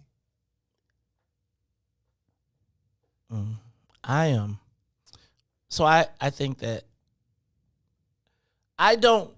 here's what I would say. I said when I saw what happened at the United Center with this COVID vaccine and them building a city on the United Center parking lot in 2.2 days, I said there should not be anybody homeless in Chicago. There just shouldn't be. And when I say homeless, I'm saying sleeping under the bridge. And I'm not saying that gives you a house. I'm saying that there is a lot that can be done that could bring parity to the world. Part of my whole genesis of asking what is fair is because it seems like I don't even know where to start, right? Like Tennille gave a list of bunch of things you could do, like join an organization, help someone, mentor a young person, all through those things. Realistically, you could have crossed all those things off your list and people would still say you got to do more. Like you didn't do enough. And I'm trying to get to a point where I can understand how can we have conversation without somebody looking at your trappings and then coming up with I just... There's always going to be haters. That's just the way the world is. 100% agree. But I think the challenge becomes the people that have the consciousness, I feel like sometimes are oftentimes, I have not caught up to where the world is. Can I just say that? I cannot say I have caught up to where we're moving to. I'm not negating it. I actually recognize it happening. So that's not my fight. Like, I'm not here to tell y'all what y'all gonna do with y'all future and how the country is gonna go. That's really not me. I want to make sure that, however it happens, that my children are able to be a positive, that they're able to sustain themselves, and that they are able to be a positive to our race. You know, with those things, whenever you get something, there are rules that you have to adhere to. So it's never as easy as we're just going to give you all this stuff. Go ahead, live your life. It's never that easy. I mean, I think the world is changing. I mean, world's not changing like that. Todd. You're trying to change human nature. Todd. And that's not changing anytime soon. I feel like in today's society, things are rapidly changing. And we always talk about what can't happen, what we can't do. And I think that part of that is, well, I've seen with my own eyes, but I think that there is always the operative word, hope, because that has to be the things that we can achieve that we have never seen, that we can't even fathom. Like, those things have to be possible. And I think the very moment when we stop being able to envision and do those things, it keeps us in the cycle, in the rat race. And then we don't even try because we can't even see it. But this cannot be the world. We don't got to live like this. That's how I feel. I get you. But I also say there's nothing new under the sun. So we have seen what you're asking for, but has it worked? I don't know. When have we seen it? Man, we got socialist countries, mostly in No. South America. I'm talking about right here in the United States, based on the condition of descendants of slaves. When has anybody ever done that? I'm really talking about reparations. When have we really ever had true reparations? Because that's what a universal basic income going to look like for black people. So the question really is, when will the majority say that we think you're right? You have been screwed over, so we are going to give this basic package. It's happening right now, but they're watering it down, and it's becoming people of color focused, immigrant focused. See, nothing new under the sun. Same thing happened, but just with the civil rights stuff. Things turn out like, oh, yeah, you guys, but then it turns into, well, we just can't do you. We got to do everybody. I really want to get on this, but I'm not. I'm going to, again, encourage everybody to check out. I saw 25 minutes of Exterminate All the Brutes. 25 minutes. And I would tell you that there's a lot we should imagine that is very real, that has happened, that the people that we are with, that we live in this country do. And I would just tell you that that was part of the problem with the whole Trump thing. Trump was like, okay, see those people, they're the enemy. And once you start going down that road, history tends to repeat itself. I'm going to just tell y'all, it wasn't just Trump. And it's like that. Oh, no, he just was the beacon. To me. And it's like, that's why I tell y'all I'm not going to argue with y'all over which white boy is more racist. I'm not. Because, again, they were all in on it. Democrat, Republican, whoever, etc. Joe Biden. So I don't care what party Trump was in. He himself was the danger. No. He was a figure. But there has to be a leader, though. No, there just has to be policy. There just has to be policy. It just has to be policy. There needs to be policy. A lot of black people. No, people need somebody who is the beacon, who they go for, and that's where the policy comes in. He says, you know what, we should be doing this, and they're like, yeah, they're right. Make sure we do this. Or Congress could say, we're going to pass a law that disproportionately locks up black men. You know what? I'm going to just tell y'all, watch this watch this Exterminate All the Brutes. Just watch it. Just see how they did it. in multiple places and then watch and then pay attention to what is happening right now. I am going to tell you that was a shocking 25 minutes. And yeah, I always used to tell a joke about one day you're going to wake up and see the Indians said, there's no way all of us could be gone. And there was the Bureau of Indian Affairs that made you think that their job was to create a Holocaust. No, you mean to say that the regular people? Are you saying that the regular people thought that was their mission? Or are you saying that was their mission, but we never knew what their mission was? Exactly. Like the Bureau of Indian Affairs was a department in the government. Do you realize that every war plane every don't we still have that though? I mean that bureau. If we do, it's in the Department of War, in the Defense Department. And did you realize that every military weapon? Did you realize that that the United States names their missions after the destruction and killing of the Native Americans? Did you know that they hunted Osama bin Laden under the name the Operation Geronimo because of what Geronimo meant? Did you know that every helicopter fighter plane is named after a Native American? Like the policy, they were talking about all of the creative names that they used, from collateral damage to all of these words and concepts that came up that we now use, that they use to destroy entire populations. Think about the names of our states and our waterways and our towns, named straight up after Native American people that were obliterated. And when you learn that type of history, you can understand why they trying to cover it up. Like, let's take these down. Take these monuments down before people really start to tear them down. Yo, I'm about to tell y'all that you got to watch that. Anyway, y'all, this is the Maze Jackson Show. When we come back, I'm going to give you an update on what happened in the 32nd District. And I hear that I got rumors and innuendo, actually, that there may be another black person entering the Secretary of State's race.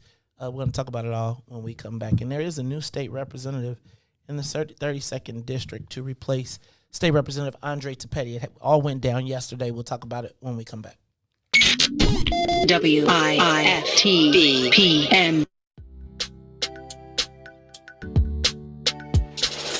Sissy's Taco Bar Pop-Up is back with more hours and more days. Check them out at their new pop-up location at The Woodlawn, located 1200 East 79th Street. Sissy's Taco Bar offers authentic street tacos infused with international soul. Now every Tuesday, Thursday, Friday, and Saturday at The Woodlawn from 12 p.m. to 7 p.m. New vegan tacos have been added to the menu too. Visit sissytacobar.com for more info.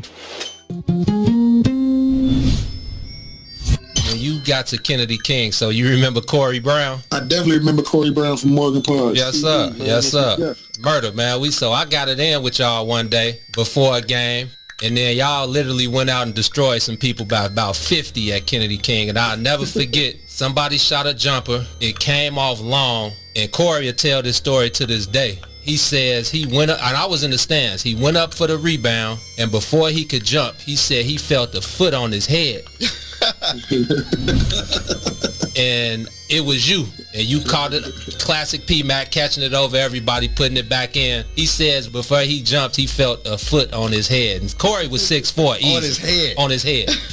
Yeah, Corey was 6'4", man. I used to I don't know, I had a knack, man. I was always uber athletic. Like I was taught earlier, if somebody shoot, you got to come from the opposite side. I had a guy in my neighborhood named Wayne Irvin, legendary dude to us in our neighborhood. Played at Chicago State, played at Wyoming. Okay. Played against Patrick Ewing. He passed away a couple years ago, but went to CVS. He was a decorated player. A lot of people knew him. And he taught me early, like, you attack offensive rebounds from the opposite side. So if somebody shoot from the left wing, you crash from the right. If somebody shoot from the top of the key, you can crash because it can go either way and you can get it. I was so big and athletic. I used to get a lot of tip dunks. Like, for some reason, people never boxed me out. And once I got a running start, if it came off anywhere over the rim and bounced up, you was dead. This is Eugene McIntosh, one half of the illest independent sports media outlet in the whole entire land, the Bigs. Check me and my player partner Terrence Tomlin, aka T-Tom the Great, out every Monday, Wednesday, and Friday from 1 to 3 p.m. on What's in It for the Black People Media Network.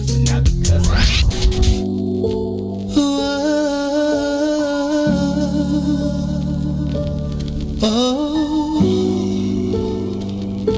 you proved me wrong. This ain't a regular love, babe. It's that waking out your sleep with me massaging your feet, yeah. It's that anything you want, I'm only here to please you.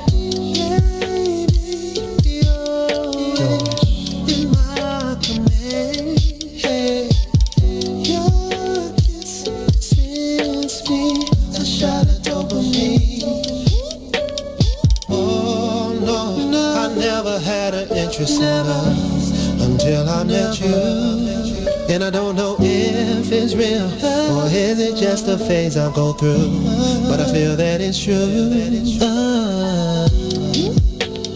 We don't need no labels, babe. What we got is something different. We don't need no labels, babe. Lady, we don't need no labels.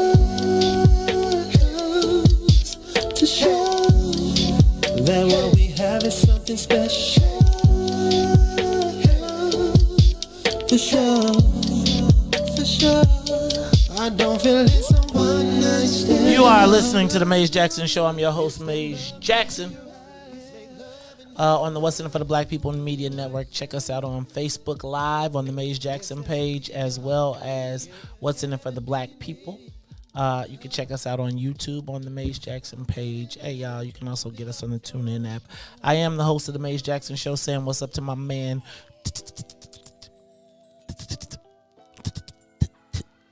I'm being the champ. Oh, that's Todd. Anyway, Todd, Stroger. Miss Ruthie Moore. Ruthie, I was thinking about you yesterday and yo reattach the dreads thing. I was like, hold on. I wouldn't recommend it. I was like, something about that just don't seem right. What, they stick it together with honey or something? No, you just stitch them together using a crochet needle. You have to watch these millennials, man. No, that is an old school technique. These millennials is like, you know what Ruthie making me think of? Was it Hollywood Shuffle? Remember when Anna Marie, when he was excited to, what was it, Hollywood Shuffle?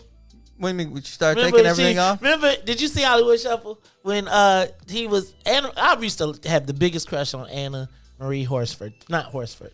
You know, the one who played Roger's wife. I know you're talking about Skinny Lady. Yeah. Skinny lady. Listen to you, Ty. Skinny lady. You can't say. Can you say skinny? Is that wrong? You can't even. No, say I don't know how anymore. that came out. Like, is skinny a bad thing? I thought skinny was a good thing, right? It used to. Well, that's body shaming. That's not body shaming. I meant to say the skinny small is a lady, type. smaller lady. Ruthie is I giving don't you know. the eye. Like, no, I mean, you can say petite. Yeah, petite. Small stature. Yeah. That's what I meant. Yeah. So remember when he was excited, he finally got her. She was all sexy at the bar. And then she went home and she took off her wig and she was bald headed. Then she took off her eyelash and then she took off her leg. Yeah. Oh, that was hilarious. I bet we can't even laugh at that no more. Yeah, right. It's probably politically incorrect. All right. Politics. Todd, we talk about politics on this show all the time. Let me first of all. Okay, I'm gonna do this. I'm gonna be as classy as I can. All things considered. Okay? All things considered. Y'all know I got a little shade in me. So it may come out during this segment, but I'm gonna try my best to not let any happen. Did you all know that there is a new state representative in the 32nd district? The 32nd district was formerly represented by State Representative Andre Tapetti. That's ICP. He was not a very nice guy. That's not my fault. Yeah, he just wasn't a very. But anyway, that's not the Jesuits' fault either. Todd, I'm bothered that you identify as the Jesuits. Like y'all teamed up. Do they give you a check? No, they do not. They take a check. Right. Okay. And a big check. A big check at that. But yesterday, Todd, as you know, very often, well, not very often, quite frankly, often in the state of Illinois, when someone steps down, there is the appointment process in which the Democratic committeemen of the area get together and use weighted vote to select the replacement. Yesterday, the replacement for Andre Tapetti was a race with 4 people. Allison Scrunchins, Allison Scrunchins, businesswoman at her company Forward Planning. Let me say this. Allison Scrunchins used to be the executive director over at the South Shore Chamber of Commerce and actually gave me one of my, I don't want to say first contracts, but gave me 2 pretty large contracts to create the South Shore Summer Festival. Oh. I don't know if you all remember that. That's when I brought Guy and Drew Hill and SWV and Christopher Will. Look at you like, Dad, you did all that? Yep. I'm super dope. I'm super dope. I done a lot. Stick with me, kid. You'll learn things. You'll learn something. Stick with me, kid. You'll learn some things. You'll learn something. Shout out to Allison. I've watched Allison over the last 7 years grow from when she left her job to becoming a young business entrepreneur, whippersnapper, moving around the political universe, which is how she, in my estimation, got to be considered. We have Shakina Perry, employee over at the Metropolitan Water Reclamation District, also the chairman of the Cook County Young Democrats. Remind me to come back to that. Kimberly Agoin. Nothing else. I'm moving on. You know, attorney Kimberly Agoin, as well as Cyril Nichols. Yesterday, Cyril Nichols was elected, or not elected, but received enough votes to become the state representative. The state representative. You know what the wards are that involved in this? There was Alderman Rod. So it was 6. Well, let's say Alderman Sawyer, Alderman David Moore, 17. Maddie Hunter, Derek Curtis. Oh, Maddie's a committee person. Yep. But so, I don't know where. It got to be 3rd or 4th. Oh, okay. Right? Then Derek Curtis, Lyons 18. Township. Wow. Lyons Township, because it goes out west. But remember, they had to draw these districts so that they could get the numbers. Lyons Township as well as Palos. Okay? Dang. That's the way of the world now. So I'm a tread gingerly here, but I am going to tell you that in watching social media and watching the races, first of all, congratulations to Cyril Nichols. Congratulations to Cyril Nichols. Proud member of Phi Beta Sigma Fraternity Incorporated. You hear that, Todd? He's a proud member of Phi Beta Sigma Fraternity Incorporated. What'd you say? Good one. And he won with a little bit over 50% of the vote. Tight race. Very tight. But Todd, one of the things that I found interesting about the process is that I believe that our young political operatives or the next generation has been underserved politically. In that, in watching and listening,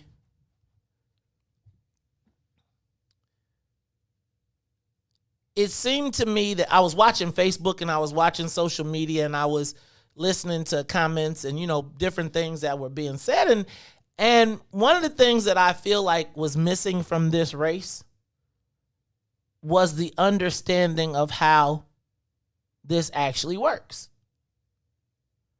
It's not about, the goal is to get to 50 plus 1, right? It's not a popularity contest. It's not how many people like you on Facebook. It's not even you have multiple committeemen. You have to have 50 plus 1 to win. Yep. And from all accounts, it seems as though our young people went to the race with the thought that they were going to that they were going to win the race in the room. Mm-hmm. Convince people that they were going to be like, I'm the sharpest knife in the drawer, and recognizing that this is a political process. I don't know that everybody did all the political, like, to me, there's never been a state representative race that we didn't know what the outcome was going to be. Mm-hmm. Now, I have no clue about this one, but like, it seemed to me that everybody was going into the race with the hopes that they were going to win it in the room. And to me, we've been doing so much political trading and just there's no race, there's no competition. You know, that was the whole point of Young Democrats, right? Young Democrats, and even though we did trades and all that stuff, you had to call the committeeman. Mm-hmm. You had to get on the phone. You had to have a spreadsheet. You had to say, if I'm going to win this race, I got to have this many numbers coming in too. And it seemed to me, just watching social media, that people thought they had the race won without doing the math. And what is the one thing that I have told you about politics that is the baseline of politics? You have to count. And it seems so odd to me with so many veteran elected officials in the space that you would even put your people in a place. Now, you let them present, but everybody had to know what the outcome was going to be, don't you think? And a race that close, I'd say not necessarily. But Todd, you'd have to know that there was some treachery. No, I can't say not necessarily. You can't say not necessarily because somebody is doing the math to get to 50 plus 1. Yeah, but I'm saying that there might be, I don't know, that there's, what you say, like 5 committeemen involved in this. There might have been a flipper. Yeah, there's somebody that won't divulge anything. Now, I've heard that somebody, but then if that's the case, that somebody won't divulge anything, you still got to go to. You still got to talk to them. You got to talk to them. The candidates got to know what's going on when they go in the room. So here's a couple things I just noticed. I want to say that everybody that, this hurts me to say, but everybody I heard presented very well. Why does that hurt you to say that? Because there's shade on that list. Oh, right. It's like some super stupid shade on the list. And I ain't going to even do it. I ain't going to even do it because I'm not going to do it. But what I would say coming out of it is that there is some value to being, from what I hear, Mr. Nichols is a member of the 18th Ward Democratic Organization. Oh. Right? He comes from somewhere. Mm-hmm. Right? He has been active and participating. I was reading some of the comments and the white lady was like, I've never seen him, I've never heard of him, and I've lived here 32 years. And I was saying to myself, but you live in the white, but when's the last time you came to the black part of the ward, the black part of the district? Mm. But here's a couple things that I think, I don't know if you all remember when I went on the tirade 2 years ago. We weren't here, but I went on a tirade about being at an event and the Young Democrats were talking about everything that they knew and everything that they did, and they didn't have to listen to the committeemen, and they were raising their own money, and they were their own independent organization. And essentially, they never learned the process. It's like they had a process that they wanted to believe, right? But that wasn't the process. Mm-hmm. And I I know there's not a lot of value now in learning how things were done. But until the rules change. Right. Rules. Because there's a defined set of rules for the Democratic Party in this process. Mm-hmm. Facebook ain't going to change it. Public opinion ain't going to change it. It only gets changed by the rules of the party, the rule makers of the party. And and filming it is not going to change it.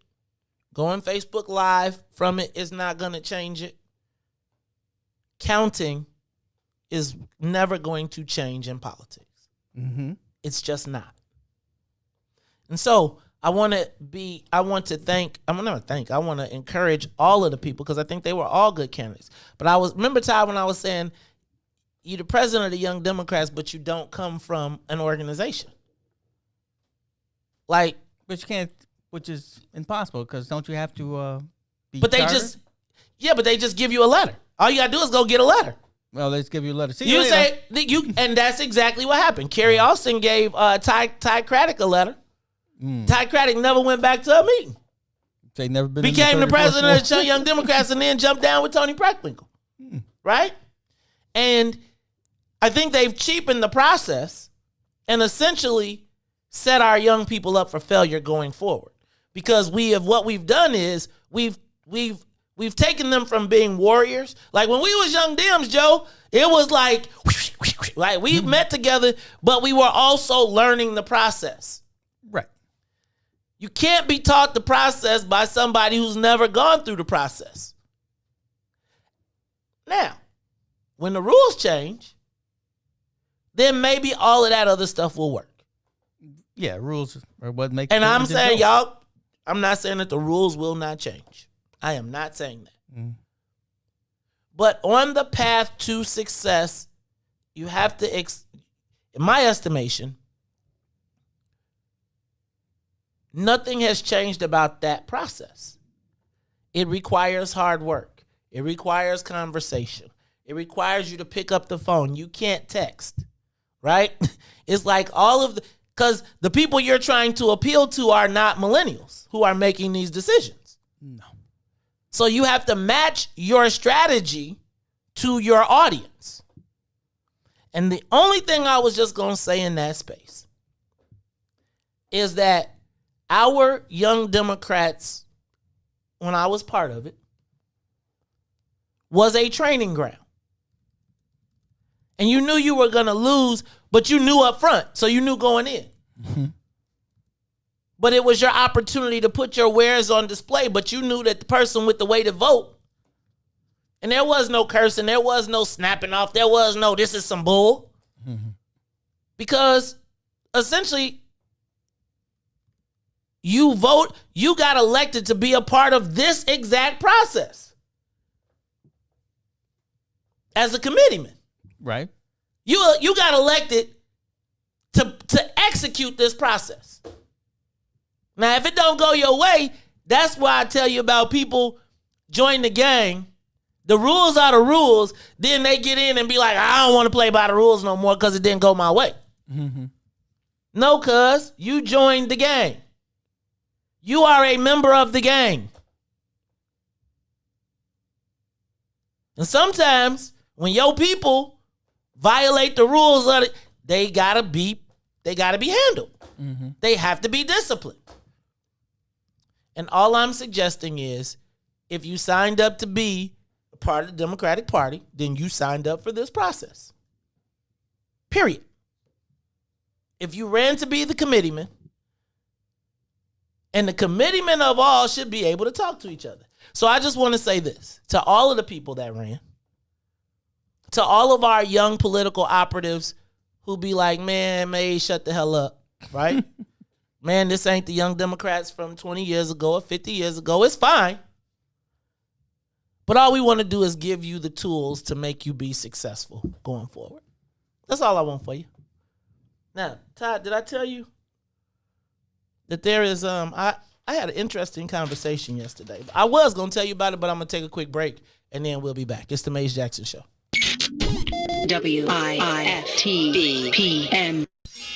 Hey, sunshines. If you didn't catch the last page in the Book of Dawn, here's what you missed. So you found that, but you also, during those times, made a conscious decision to create a base for yourself outside of the Isleys or the great artists that you tour with. And from that, the Mo Fitz Project was born. Can you tell us how and why you did the Mo Fitz Project? Let me tell you something. I had been touring since I was 17. And what happened was Eve, your girl Eve, was doing different events around town. Mm-hmm. And I remember it was right on 47th Street. Yeah, I think it was Blue 47. Yeah, one of those spots. So Eve was doing something with them. So they were like, we're hiring bands. I was like, I'm going to put something together and go play local. Let me do that. And through that situation from Eve, the Mo Fitz Project was birthed. I was like, oh, okay, this would be great to actually come home and put quality guys together and make music locally outside of the touring. I just found another joy in it. And crazy, remember Terrence Kane came up with the Mo Fitz. Oh, did T. Kane? Yeah. Rest in peace. Rest in peace. Terrence was like, you need to call it the Mo Fitz, Ruthie. Mo Fitz. Use your name. This is how that name came about. It was Terrence Kane and my girl Eve Bridgeworth. She was the launching pad for that. And then she would hire me to do different events. And she started hiring me to do weddings and stuff she was doing. And then it just kind of birthed into that. Don't forget to tune in weekdays, 9 a.m. to the Book of Dawn from the What's in It for the Black People Media Studios. Roll Tide, y'all. What's up, good people? Y'all go accept my request on the page. So why would we do that? Why would we do that? I'm trying to do the survey. Why would we let you in? Why would we let you on the? You talking about the Iswiz Book Club page? No, we're gonna let you in, Ron. You need to read. I'm with that. I'm definitely put you on. Somebody please let Ron in the Iswiz. Is it? I thought it was a public page. I don't know. I don't run it. I don't know who run it. You got to talk to Shannon and Robin and. You say what? Y'all group private like it's something special or something. First of all, it is something special. Ass. Okay, it's something special. Okay, you know what I'm saying? Then you gonna talk it again. Don't get no punishment again now. Right. They already came in there like, look at her being nice to Ron today.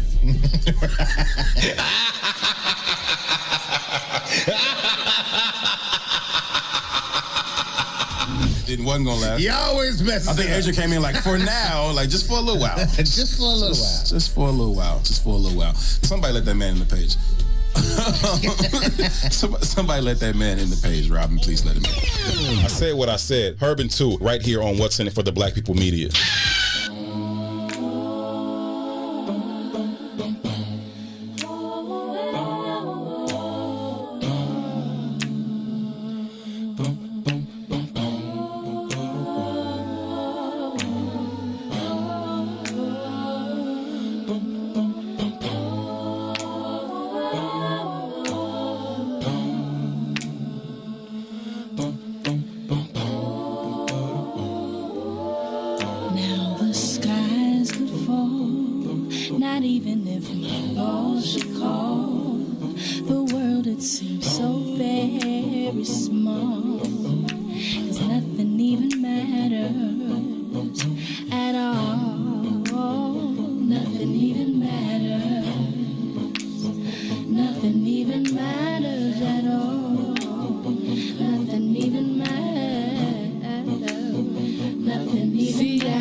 Sometimes have a tendency to look at you religiously, yeah, 'cause nothing even matters to me.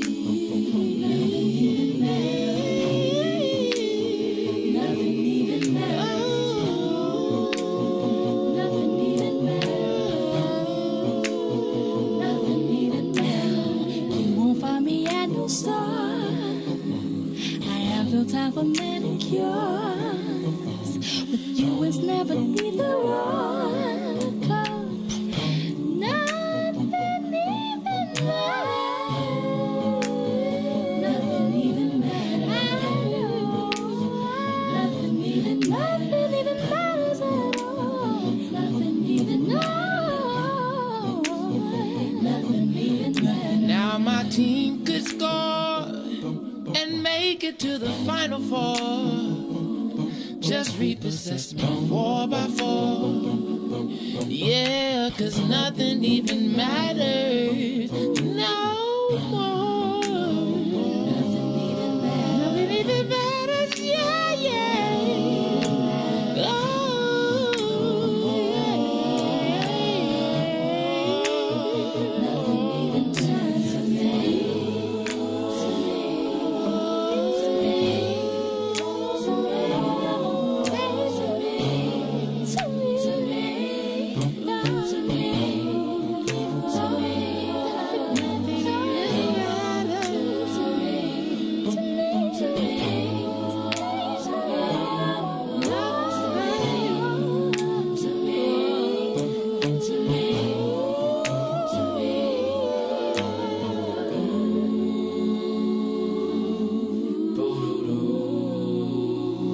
Nothing but you.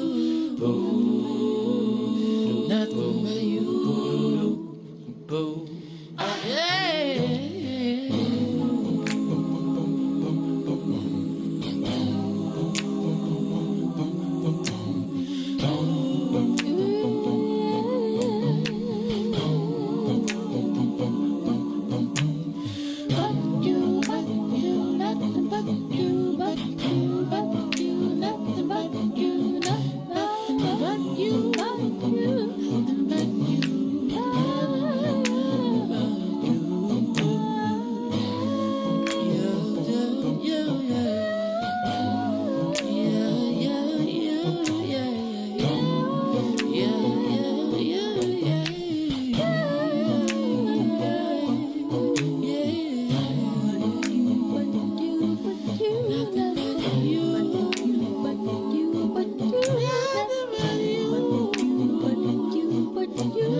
Everybody's talking about the all-new Sam Silk's Chicken and Fish. Place your order today for a delicious meal. The chicken and fish are fried to perfection, featuring a wide variety of catfish, perch, tilapia, whiting, and shrimp. Now it's your turn to see what everybody's talking about. It's the all-new Sam Silk's Chicken and Fish, Chicago's newest spot for delicious meals. Stop by at 2537 South Wabash in the South Loop, or get contactless delivery from DoorDash, Uber Eats, Grubhub, and Postmates. For more info, call 773-807-9010, 773-807-9010. Sam Silk's Chicken and Fish is open just in time for lunch, or take it to the house for a delicious dinner. It's Chicago's new spot for perfectly fried chicken and fish. Don't wait any longer. Try it today. Sam Silk's Chicken and Fish, 2537 South Wabash in the South Loop. Sam Silk's Chicken and Fish. You are listening to the most dangerous show in the morning. This is What's in It for the Black People Radio. Maze Jackson. Maze Jackson, the most vociferous advocate for black people in the world. For Ruthie Moore, for Todd Stroger, I am the host of the Maze Jackson Show, asking every single day, what's in it for the black people? And if you don't like it, you can still tell them Maze said. Mayor Lightfoot, man, we ain't accepting that. We ain't accepting that. Let's go. Yeah.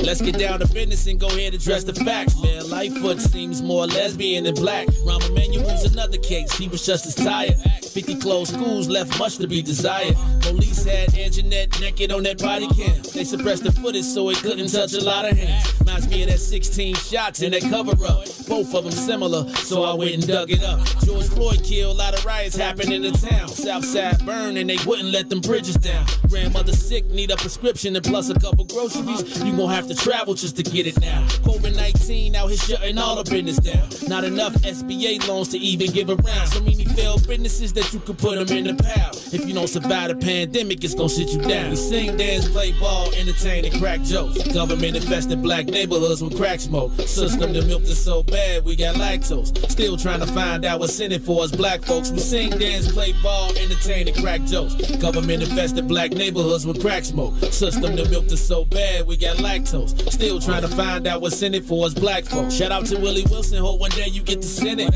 We need some different players in the game to handle business. Too many shady characters like Madigan and Blago. But when you really break it down, it's typical Chicago. City full of gangsters, it's what the land was built on. Same streets with hood legends, DNA get spilled on. Carjackers out here lurking, trying to get they steal on. Looking for a block to put them Hellcat wheels on. Lenders give bogus appraisals a red line. Car crackers out here getting minimal fair time. And up to seal carry, I stay with the pipe. But Illinois gun laws giving minimal rights. Stay up on the swivel, make sure I'm moving tight. Check all of my mirrors when I pull up to the light. Pick my homie up from out of town, man, he caught a flight. He was hella nervous, told him, shorty, this is a way of life. We sing, dance, play ball, entertain, and crack jokes. Government infested black neighborhoods with crack smoke. System that milked us so bad, we got lactose. Still trying to find out what's in it for us black folks. We sing, dance, play ball, entertain, and crack jokes. Government infested black neighborhoods with crack smoke. System that milked us so bad, we got lactose. Still trying to find out what's in it for us black folks.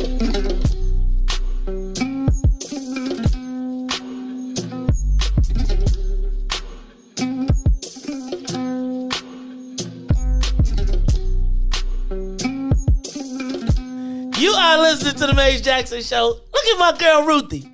Smile for me, Ruthie. Look, that's that funny smile. That's that. You just be smirky smile. Smirky smile. It's kind of like one of those things where it's like I'd be like, Maze, come across the line. Come across the line. You would put an arm over there. You would put a whole foot. You might even jump across.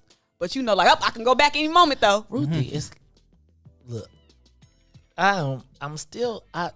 It's like this newfangled way of thinking. I mean, it's just like, good Lord. I mean, how do you win when you give everything up? Like, you be like, just give them everything. Just give them everything. Like, dang, you can't have there's no look, there's got to be some perks. Certain things are always replenishable. That's exactly my point. That's exactly my point. Exactly my point. So, on that note, I got a big secret to tell y'all. I guess it's not a secret. Ooh, I got a secret. Ooh, my secret. Oh, spots begin to fly. Lightning in the sky. Did you get a check? Ooh, my secret. Oh. Okay, I'm through. Hey, right. Cool. I remember those. You remember that song? That was a Crush I remember Groove. They sang that in Crush Groove. They were little. Do you remember that song? Little Ruthie? people in. I just remember, you're my little secret. That's not the same people. I know. I don't know that song. That's Escape, right? Escape old bad self. Quite a horrible song if you think about it. I mean, when you think about a lot of these songs, and then when you think about she was the little secret to Jermaine Dupri daddy. No. And you gotta say, how old was Jermaine Dupri daddy when she was in Escape? That's why she was a little secret. Things were different back then. You said his daddy? Yes. Yeah, I don't know how old he was, but I'm guessing he had to be at least 40. Things were different. Right, little color purple different. Yeah. All right, y'all, this is the Maze Jackson Show. Oh, God. You know, did y'all see how Aaron Hall did that thing? Things were different, though. Mm-hmm. What did Aaron Hall do? Do you know Gloria Velez? Oh, no. So, do you know Gloria Velez? Gloria Velez was like one of the ultimate video vixens, but she was like a Latina. And it was during the era when the Latina, like the black Latina, like the Angie Martinez, when everything was, you got to have a Latina woman. They was like the in-style hot thing before the Asian women became the in-style hot thing to do. No. Like, they were the first.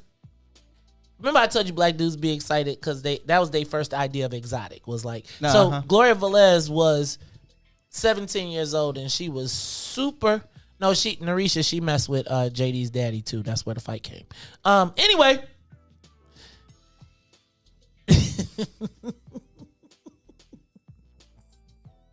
I can't get into the gossip. So anyway, Aaron Hall, she was 17 years old, and Aaron Hall is like this older dude, the lead singer of Guy, and he said she was with some dude, and he just walked up to her and took her and just took her upstairs and just did stuff to her. And I was like, dog, did you say she was 17? He's like, please arrest me. No, I don't. No, I mean, it was like, so there used to be a time, I ain't gonna even lie. Do you remember like Belly? Jay-Z had a line in the song. Jay-Z had a line in the song where you gotta have a main chick, a mistress, and a young chick, forget it. Right? Then, if you saw Belly, they had a whole like storyline. Well, that's a movie, isn't it? No? It is. Yeah. Wait, did I just reference Belly and you said that's a movie? Did you? He thought you was talking about your stomach, man. Yeah. You know what? I'm through talking about this. I can't even have this conversation. If you think belly is your stomach, dog, if the first thing that don't come to your mind when I say belly is Keisha, you just missed the whole movie, dog. I did. I don't know who Man. Keisha is. Tyrell Hicks, man. Whatever happened to Tyrell Hicks, by the way? I don't know who that is either. Keisha, that was like a cinematic genius. That was cinematic genius. Goodness. Ruthie, is he telling the truth? I mean, it seemed like I thought it was just like a regular hood movie. Maybe I need to rewatch it with my conscious eyes. Did you say it was just a regular hood movie? Maybe I need to It's rewatch a classic, it. Ruthie. I'll rewatch Nas it. and DMX in one movie, and oh god, wow, man, you ain't see when they made the old boy, when they made him strip and sit on the couch. Yo, son, sit on it, yo, son. No, you being DMX? Yeah, hey, B. I can't believe you. I can't believe. Todd, you gotta watch Belly. You need to sit down with Hans and watch Belly. Y'all need to get y'all blackness. I know it's a up. hood movie. I knew that part. It is a Hype Williams production. Hood movie. Thank you, Reddy. Belly is the bomb. Belly is the. I'm telling you, that Tyrell Hicks boy, Jesus, that was great. Remember, I was glad for her and Belly because she used to like Kalojo, and she was Tyrell Hicks. Todd was the black girl in Bronx Tale, who Kalojo liked. Oh wow, who he fell in love with. I didn't see that. I haven't seen that movie in a while, but yeah, I remember. Well, she got with the black gangsters in that movie, and it was all much better. All right, y'all. So yesterday, I was at breakfast, and I was eavesdropping at breakfast. Is that wrong to do? I was eavesdropping. Okay, right. That's the best part of breakfast. They was talking out loud. No. Right. It was the best part. Right. You know, you be like, then you pull your table back. I kept trying to scoop my table back, but I was in a place yesterday, and because you know when you got your mask on, people don't really know who you are all the time. True that. So they be like, they kind of know, but they don't want to guess, because if they guess wrong and you pull it down and you hate them, then they be like, I don't want to know. Mm-hmm. So I was sitting having me some Parker House sausage. That's very black of you. Man, Parker House sausage is really good. They really could have done a much better job of distribution. But anyway, I was eating me some Parker House sausage. I like when they split them and then they curl up. And then they turn them over and it's like, it's good. Anyway. So I noticed there's an alderman sitting next to me and he's having this, seems like a powwow. Oh, they didn't say nothing to you? They didn't recognize you. They didn't recognize me. No. Or they didn't get up and move. Yeah, right. That's really right. No, I had on a hat and I didn't have on nothing that said what's in it for the black people. I was super low key. So I'm sitting there and it seems like they're strategizing. So I'm trying to listen a little bit.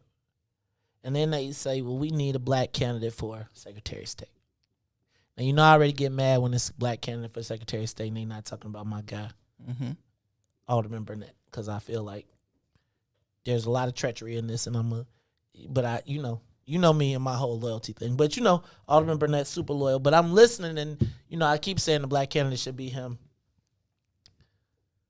And they then start talking about the fact that Pat Dowell is gonna run.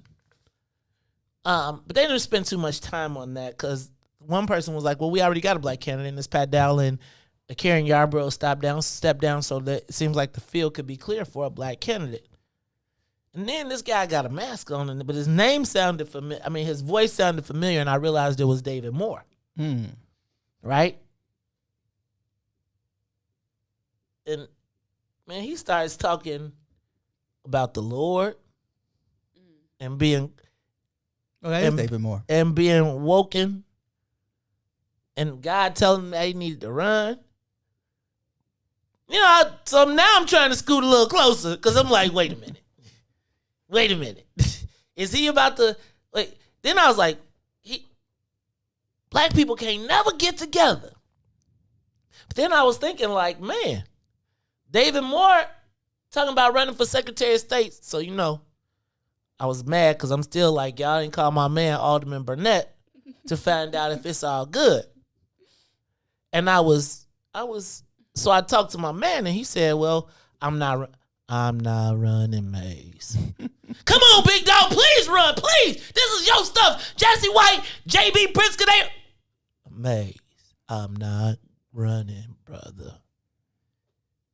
So now I'm like, dang, well, okay, he said he ain't running. I'm listening. And I was thinking to myself,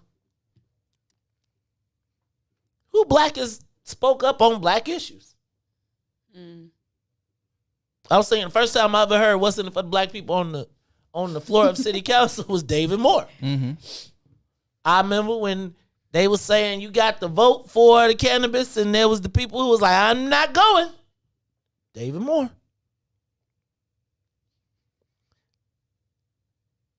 I was thinking that ought to be interesting.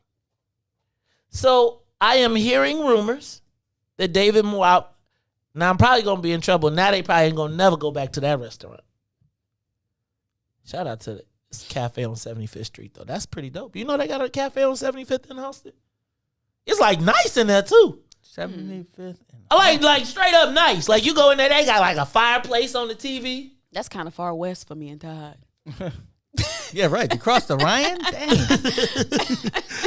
You damn Eastsiders. So I you know, I'm gonna have to get Alderman Moore on the phone. We're gonna have to get Alderman Moore on the phone and find out if he's actually, he probably gonna be like, you really sat there and listened to our conversation? Let me Google it. Because Pat Dow just announced.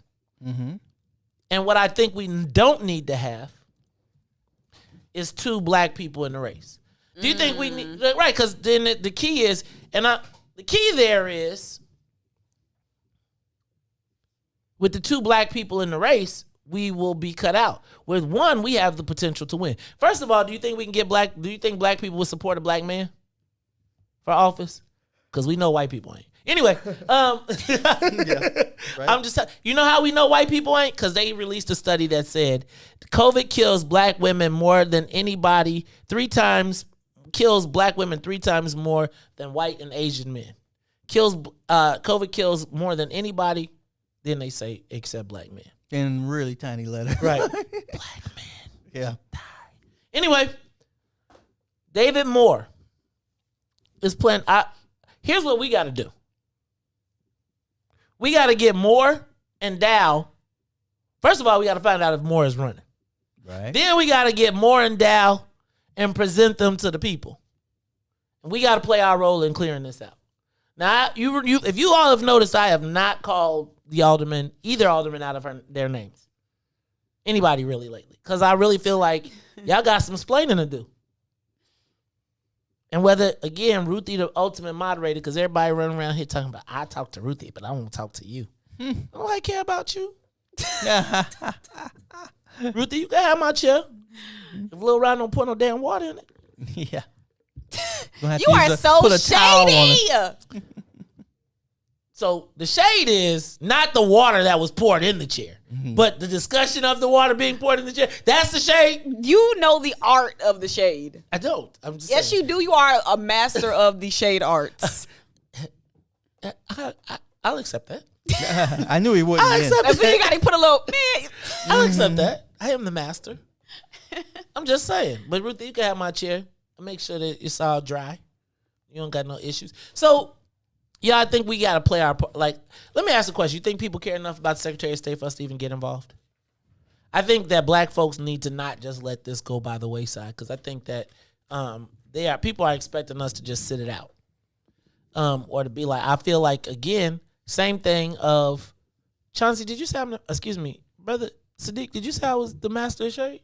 I think we just put master. He didn't say of shade. I'm still filling out the board. Still filling out the board outside. You okay? Everybody good? Just checking. Just want to make sure everybody's okay. You okay, brother Sadiq? I want you to have to explain nothing to Cassie. She can come by herself. Right. The Cassie show. Is that what we talking about around here? Y'all talk about shade, huh? Okay, I got you. Master, huh? I got you. All right, dog. I'll see you. All right. Anyway, so y'all. Maze is not vengeful. Vengeance is mine, thus saith the The Maze. Lord. Oh! Y'all don't be hating. So let me ask y'all a question. Where was I? Oh, so state for the Secretary of State's race, I think David Moore is talking about getting in the race. Now, I don't know how much money he got, Ruthie, but Ruthie will tell you that Money. don't matter. Money don't count. Right? He don't need no money. He could just do it. He could just pray. No, all he need is black people. And prayer. Prayer. Right, he got, man. Oh, Lord. Because they waiting. Shout out to David Moore. Shout out to Alderman Pat Dow. We want to talk to both of you all and have you on air and communicate why you think you would be great candidates for Secretary of State. All positions are important. We should have somebody running for everything. Yep, I agree, because Ruthie still ain't got her stuff together. I've been asking her to get her stuff together so I get an economic disclosure so she can run against Susanna Mendoza. I'm telling you, stop making that face. You gonna go ahead and cut them checks. Yeah. You are being drafted. You don't got no vote. Do people run for positions they don't necessarily want to run for? Yes. Sure. All the time. Huh. All the time. All the time. And then they just I made a living out of it. They give out the power. So I'm hearing, you know what I mean? So can I tell y'all another sneaky rumor I heard? What? Y'all gonna be mad at me if I tell y'all a sneaky rumor I heard. Should I not tell it? I don't know. I don't know what it is. Do you want to know the rumor or not? Y'all tell me yes or no. If y'all don't want to know the rumor I heard about what's gonna happen in the Ruthie, who was neutral, we'll ask her. Nah, what she not thinks. Cape Crusade. No, I need more. Do y'all look, if you watching the show right now and you got some, I need to see some thumbs up. If you really want to know the super top secret rumor machinations of what I'm hearing is happening. Y'all want to know? I gotta see some love. Send me some reaction. Ruthie, you're not showing me reaction. I thought you was talking about in the comments. You too. I don't yeah, see which one me to put a heart? Put a heart. Yep. Love. No, that ain't it. I want to see it. I want to see some thumbs up. Y'all want some rumors and innuendo, you gotta give me some thumbs up or something. My eyes open wide.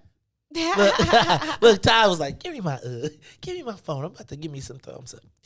So I heard there's a rumor that part of the reason that maybe J.B. Brisker is not calling anybody back is because he may be trying to put Juliana Stratton into the Secretary of State spot and then finding himself a downstate lieutenant governor candidate because he's hurting so bad in the downstate area. Todd, I was whispering. Don't blow it. You were whispering. I was. I'd fall out of my chair, but I don't think I could get back in. So, I'm telling you now, don't be surprised if you see something crazy happening. Like, I'm just telling you. If that happens, though. Ruthie, you see that? I don't see that. I'm just telling y'all. It's a secret. I can see it. I mean, so here's what he is hurting downstate a lot. So here's what he would try to get done. What he would try to do is figure out a way to negotiate Jesse White to step down early. Mm-hmm.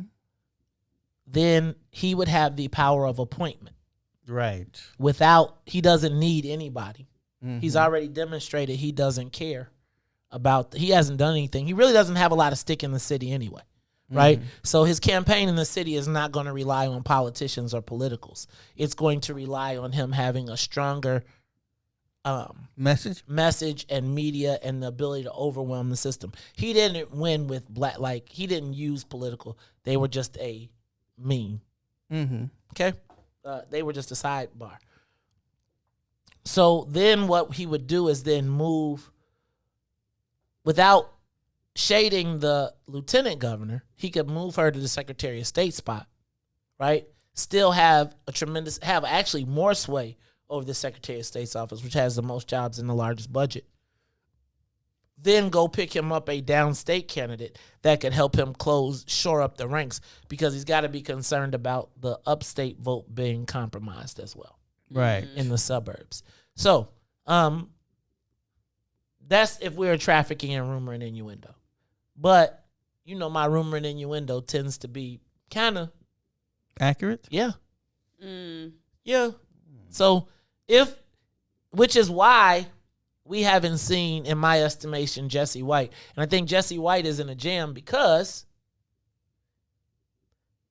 I think that there's nobody politically, they may not say it, but there's nobody politically that does not know how that was supposed to go. Like, now you can say, and the issue of the party and him not being elected and all that stuff, the party was supposed to clear the field, and Jesse White was supposed to say, don't nobody run against my guy. I've been a loyal and faithful servant to the party, and I've asked for you, so I'm going to ask no Democrats to run. And people like Anna Valencia and Alexi Janulius and all of them who have all worked with or tried to utilize Jesse White or the alderman at some point would have stepped down, would not have run. That's how it's supposed to work if you talk about succession. But as Ruthie always says, they change the rules when it's our succession plan. Then the rules change. And they can tell you all the reasons why.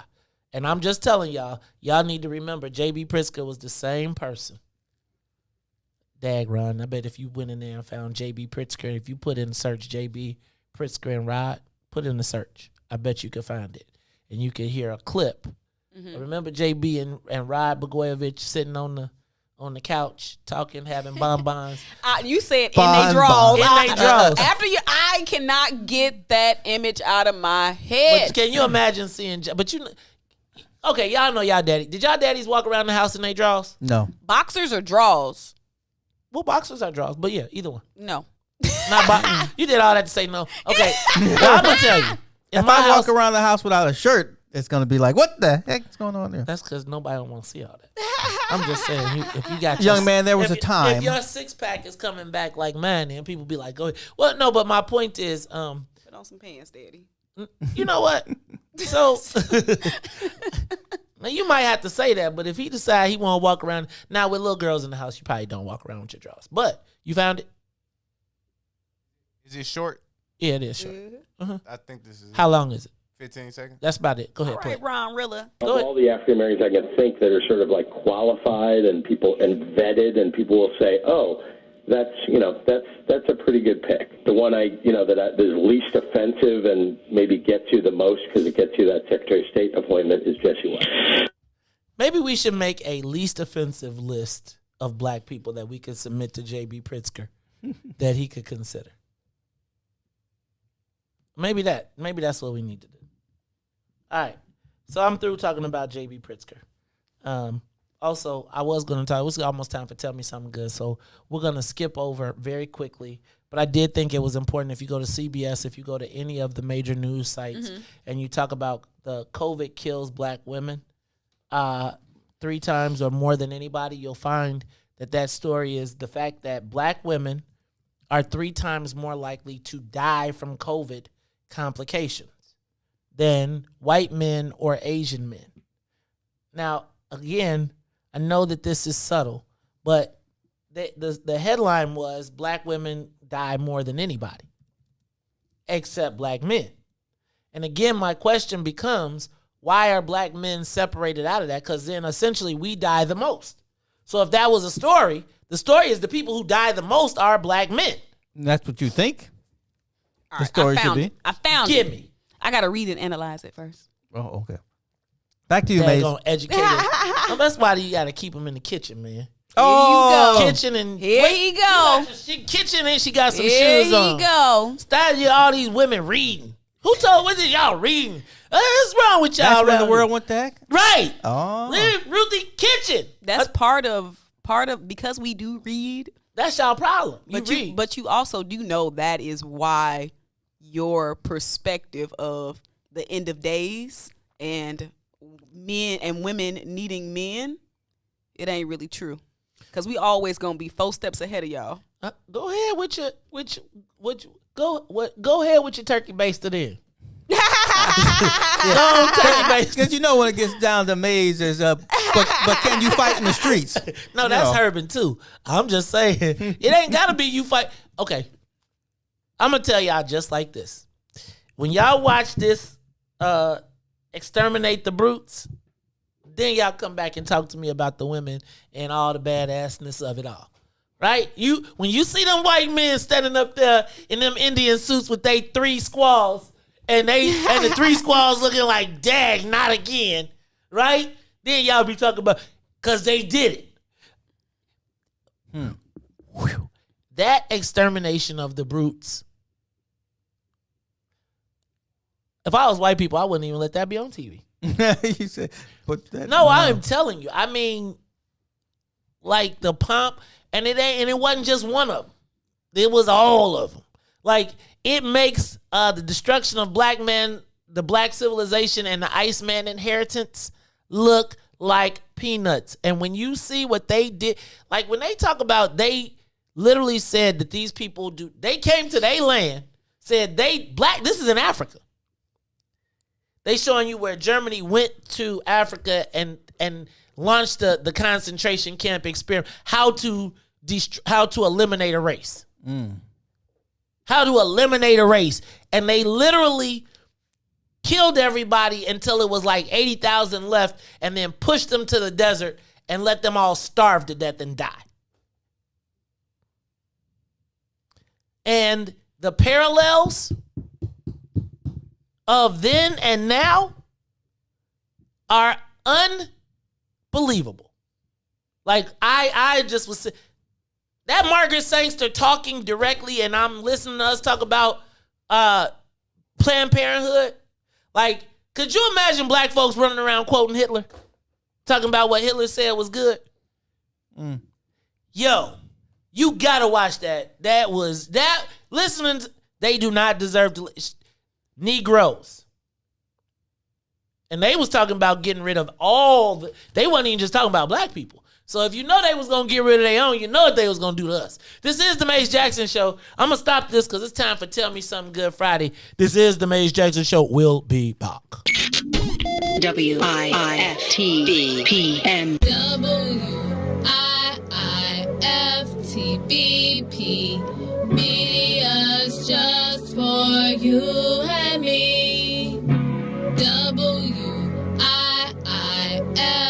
WIIFTBP Media's just for you and me.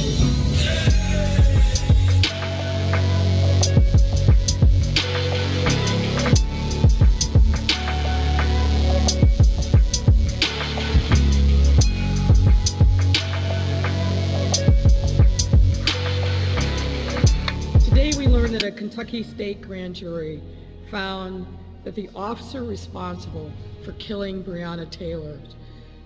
Rulings like this one set us back and come as yet another challenge to the hard work and progress we have already made. It means we fight even harder against the systems of inequality and injustice designed to keep too many of us down.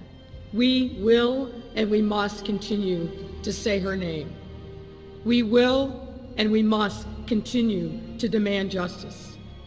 And we will and we must do everything in our power to prevent any more names from being added to this role, like George Floyd, or closer to home, Rekia Boyd, or Laquan McDonald, and too many others.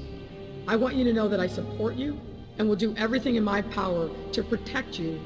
Regarding the CBS 2 story last night about the raid on the social worker's home, why did your administration go to court to try and prevent the body camera video from being broadcast? And why is your administration asking a federal judge to punish Miss Young for sharing video of her own home being raided? And I watched that video.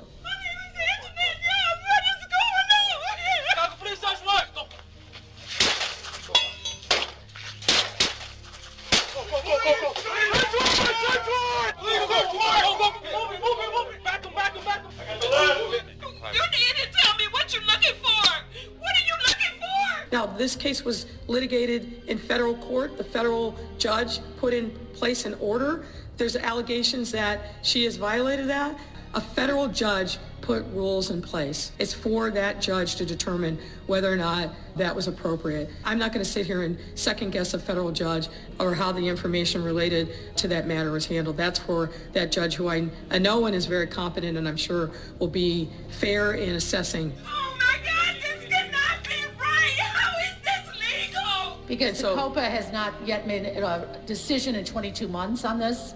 I just, look, we got to fess up and we got to clean it up. You have the wrong place. You got the wrong house. You got the wrong house. We will and we must continue to say her name. WIFTBPM. I think that the black community is starting to realize the mayor may not necessarily be an ally just because she is black. Live from What's in It for the Black Media Studio. Our representatives don't necessarily get a pass just because they're black. We got a challenge in the black part of Chicago of holding black politicians accountable. You're listening to The Maze Jackson Show. This is Chicago, so I understand the Chicago way. I ask every day what's in it for the black people. With Maze Jackson. Come on, y'all.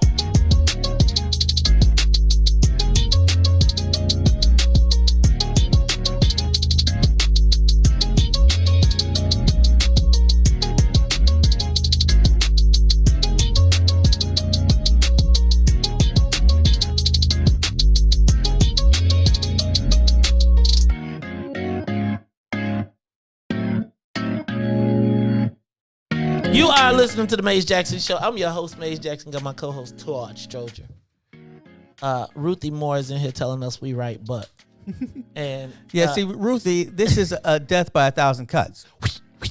Explain it to her, Todd. So wait a minute, back up. We are talking before we go to Tell Me Something Good Friday. I was caught off guard by the COVID kills black women more than anybody headline, more than black men. More than COVID-19 kills black women more than anybody, white men and Asian men, or anybody other group except black men. Ruthie, you read the article to put it in context. What did we miss? I don't think you missed nothing. I think it's based on you gotta click this the study that it's based on, and the title of the study is Sex Disparities in COVID-19 Mortality Vary Across U.S. Groups. It's out of Harvard University. So how do black women wind up being, their mortality rates wind up being compared with white men as compared to black men being compared with white men? I think it's about, they did this in Michigan and it looks like Georgia. So I think it's based on those state patterns. So no black men in Georgia, no black men in Michigan? I think the article is written, the title, the headline is written poorly. And without the context of you clicking on where they got this analysis from the study, then it is just kind of a very poor headline. Got it. But when you read the study, does it make the headline make sense? So is there in any way through that story when you click the study that black men don't die the most? Is there anything in there that when you click the study says that black men, with the exception of this case, die the most? Don't die the most?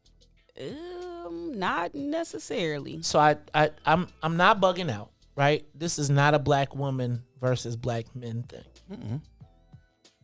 This is when you see it, right? This is kind of black women, you are under attack too.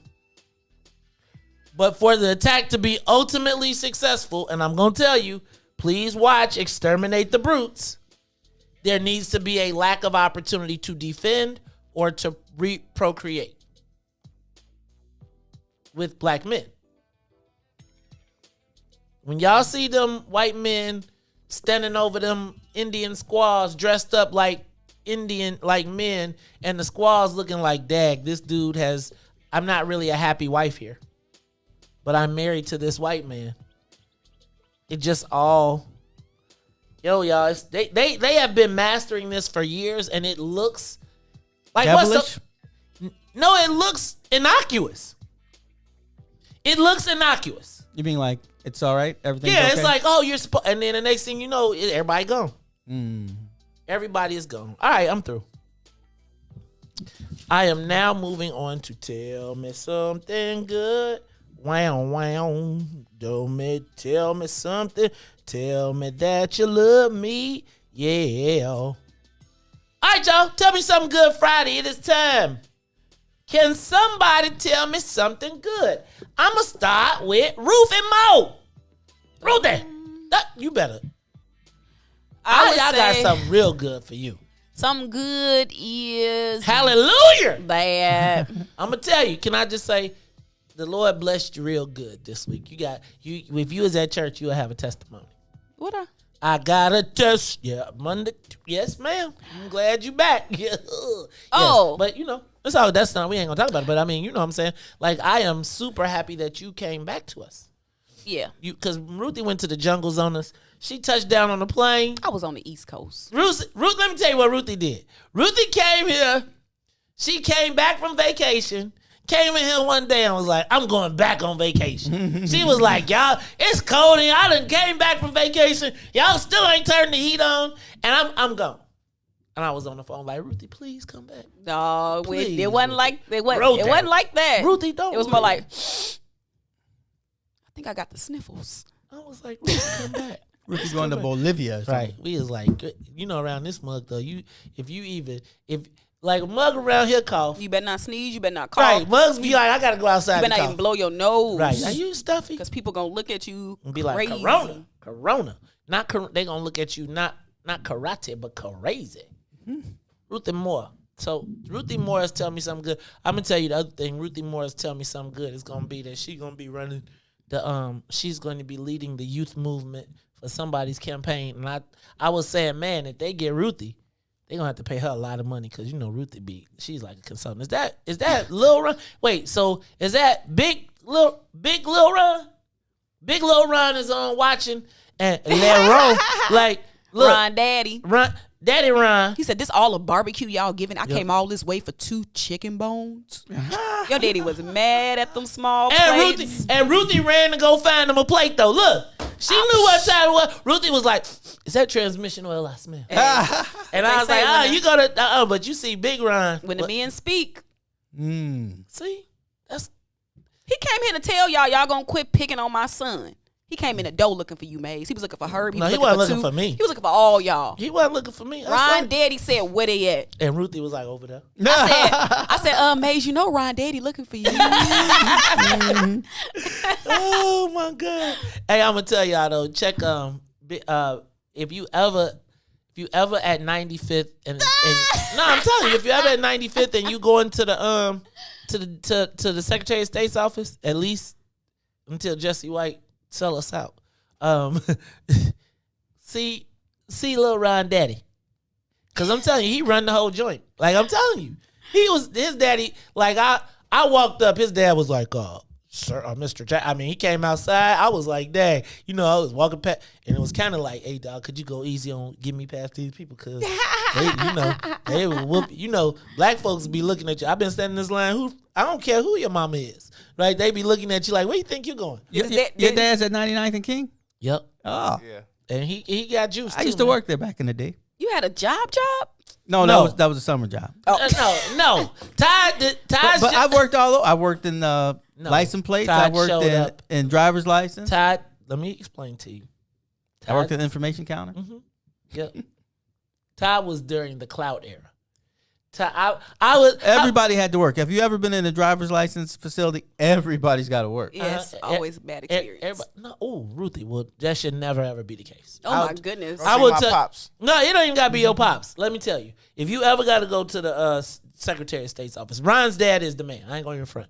But if you ever got to go to the Secretary of State's office, please don't call us, because really. Oh, really? Okay. No, like when I say call us, like really, really call us. And you know what I'm saying? It's like there are. First of all, the Secretary of State's office has become super efficient. I remember being younger and going, it'd be a terrible thing. Like, even when they got a long line, it's like whippity snappity, right? They'd be like, come on, let's get cracking. So, by the way, I got my new license in the mail. I'll give you all a hint. Maybe times have changed, but don't wait till the beginning of the month or the end of the month. Go somewhere in the middle. Or Good tip. call me. All right. Or how about they kick us some of that real ID money? How about that? How about that? How about they let me take a whole ID, do all the stuff, and then didn't give me a real ID?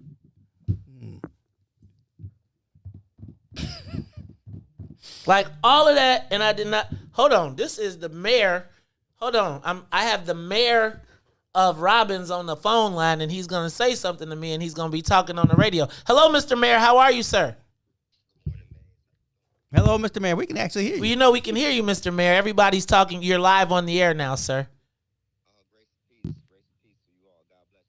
Mr. Mayor, is there something I can do for you right this second, or would you like for me to call you after I get off air? Yes, Mr. Mayor, I certainly will, sir. Thank you, sir. Bye. Hey, y'all, this is the Maze Jackson Show. It's the Maze Jackson Show. That was the mayor of Robbins, Illinois. He got juice. It's my cousin, though. He like, excuse me, sir. And he told y'all peace He's and the mayor of a village. That's big stuff. That is big stuff. Like, man, Dag, now mean I ain't going to be the star at the family reunion no more. Dag! I used to be the star. Be like, Mason, we saw you on TV. Now they going to be like, Mr. Mayor, we got to be walking around calling my cousin Mr. Mayor. Good Lord. Robbins. Hey, y'all, we should. I think I'm going to buy something in Robbins now. You laughing? You mean land? Yeah. I was thinking about like maybe we buy some, like maybe Robbins with the new fresh whippersnapper who's going to need a tax base. Maybe we could, figure something out. There's probably some land out there cheap.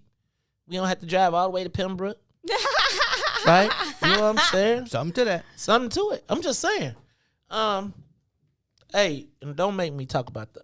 All right, I'm going to leave that alone. All right, Todd, what you got to tell me something good, man? Oh, it's just, phase 2 of spring break, putting in the air conditioners, throwing out more stuff. Wait, you're putting in the air conditioners? Why don't you get central air, Todd? I'd love to get central air. It's not. I'm trying to get central air. Y'all hear this out here? Attention.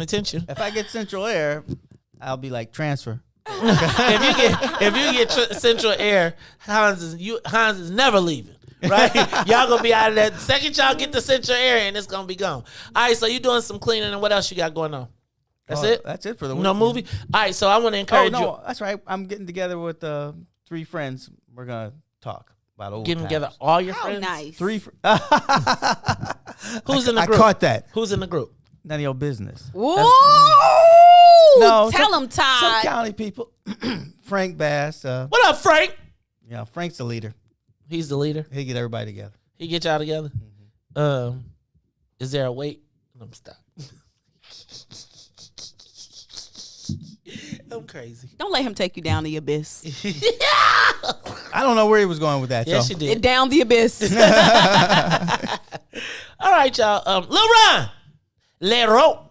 What you got good, man? Tell us something good today besides your daddy didn't give you no whoopings this week.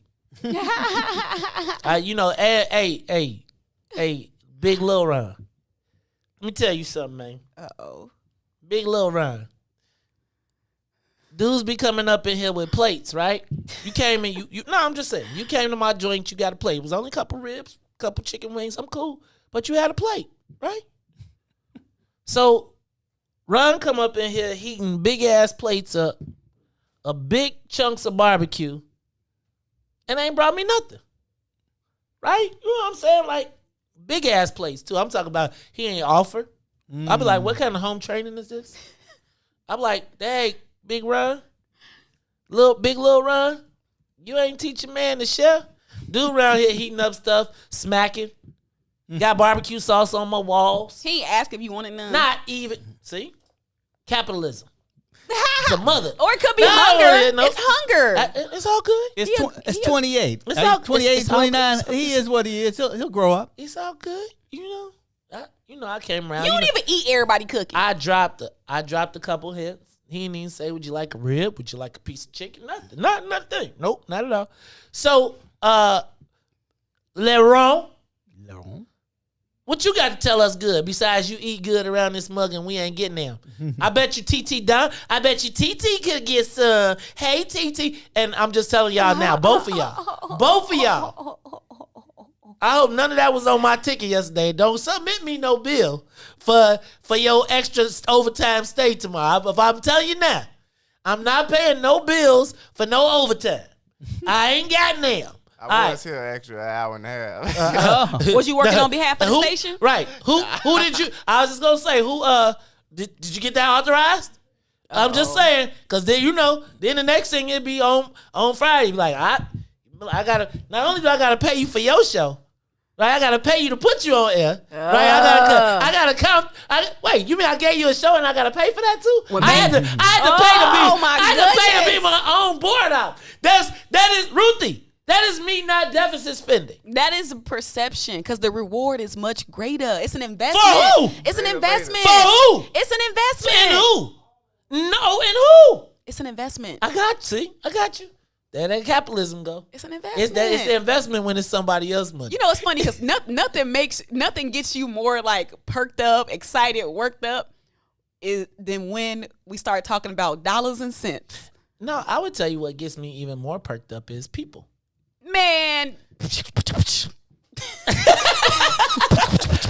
I'm gonna tell you though, dollars and cents, but I want it to be. I'm tired of being the only person at the club. Well, I don't go to the club no more, right? But I'm tired of being. We tired of standing in line watching you walk in there. Well, you know what? I was already You know what? Well, let me just say this. Can we come through the back door? No, I'm just saying Put me inside of a suitcase and drag me in. I'm finna get Maze goes to the side door, opens up the I'm fire finna escape get door. everybody. Let's go, Todd. I'm finna be a capitalist. I'm gonna get us all in the door. How about that? Okay, I'm gonna get us all in the door. I don't know if it's capitalism might not be able to get us in. It might be just old fashioned. Come on, y'all, run! I tried the old fashioned. Come on, y'all. That was and capitalism got in the way of that one. So I'm gonna stick with the capitalism until y'all show. Till rent ain't due. Capitalism is the rule. All right. Let me tell you a couple things. For my Tell Me Something Good. First of all, my son is coming through this weekend, so I'm super excited. He broke out on me last week. I thought you meant he was coming in here. Coming in the door, like right before the show He ends. be trying to be like, nah. I be like, come on, man. The people love you. He be like, not that. He be like, he is maybe he shuns the spotlight, right? Until he be like, how many views did me beating Todd down get? New merchandise. I'm waiting until I'm 60, so it'll really mean something. I'm gonna beat him up. New merchandise coming for What's in It for the Black People. The $100 hollers will be back. Be on the lookout for me to post this weekend. I may host a pop up. Double X and triple X. I got double X's. I do not have triple X's. I do have an order for older people. I mean for larger people though. That is gone. So I will have the camouflage hoodies. We got the black hoodies, and then coming soon are the gold logo hoodies that will be available this weekend as well. So be on the lookout for the $100 holler and the pop-up. You all, we are going to have a new lineup coming up next week. We got new lineup. We are going to be changing up the lineup. Same shows, minus a couple, adding a couple, changing some things around. So you all be on the lookout because we will be announcing those lineup changes. Your schedule will be changing next week. All your favorites will still be here. Maybe some won't. Well, no. No, all your favorites will still be here. Just playing, psych. We're changing it up a little bit, but we also are adding some new shows. I'm super excited about Mark Aguirre's new show. He's doing it with Derek Harper. And that is going to be something to behold because just listening to them talk about basketball when it was really a game. Awesome stuff. Because I can't stand the stuff that we're doing now. Yeah. Also, we will, shout out to Mary Q, who be wearing me out, but also is always trying to push the brand forward, always trying to connect the dots. Yep, and then I'm going to binge watch Exterminate All the Brutes this weekend, so I'm going to come back very angry. But I think it's important. Can I also say that today, while we didn't do too much on it, I don't want to forget Anjanette Young. I think that earlier this week, a good friend of mine told me that people are tired of hearing that voice and that scream. And I think it's important that it continue to irritate us. Because as an irritant, we tend to do things, whether it is scratch, whether it is cut, but it requires an action. And so it is not my goal to beat a dead horse, but we still have not gotten justice for Anjanette Young. I mean, like, y'all, literally, this woman was in her house, butt blank naked. Ryan, find that screen for me, because before we go, I'm gonna wrap this up so we can get out of here for Book of Dawn, and I'm gonna get out of here early. So look, y'all, for Leron, for Ruthie Moore, for Todd Stroger, for Maze Jackson, I am the host of the Maze Jackson Show, asking every single day, what's in it for the black people? And I just need for y'all to remember, don't forget Anjanette Young. We out of here. Peace.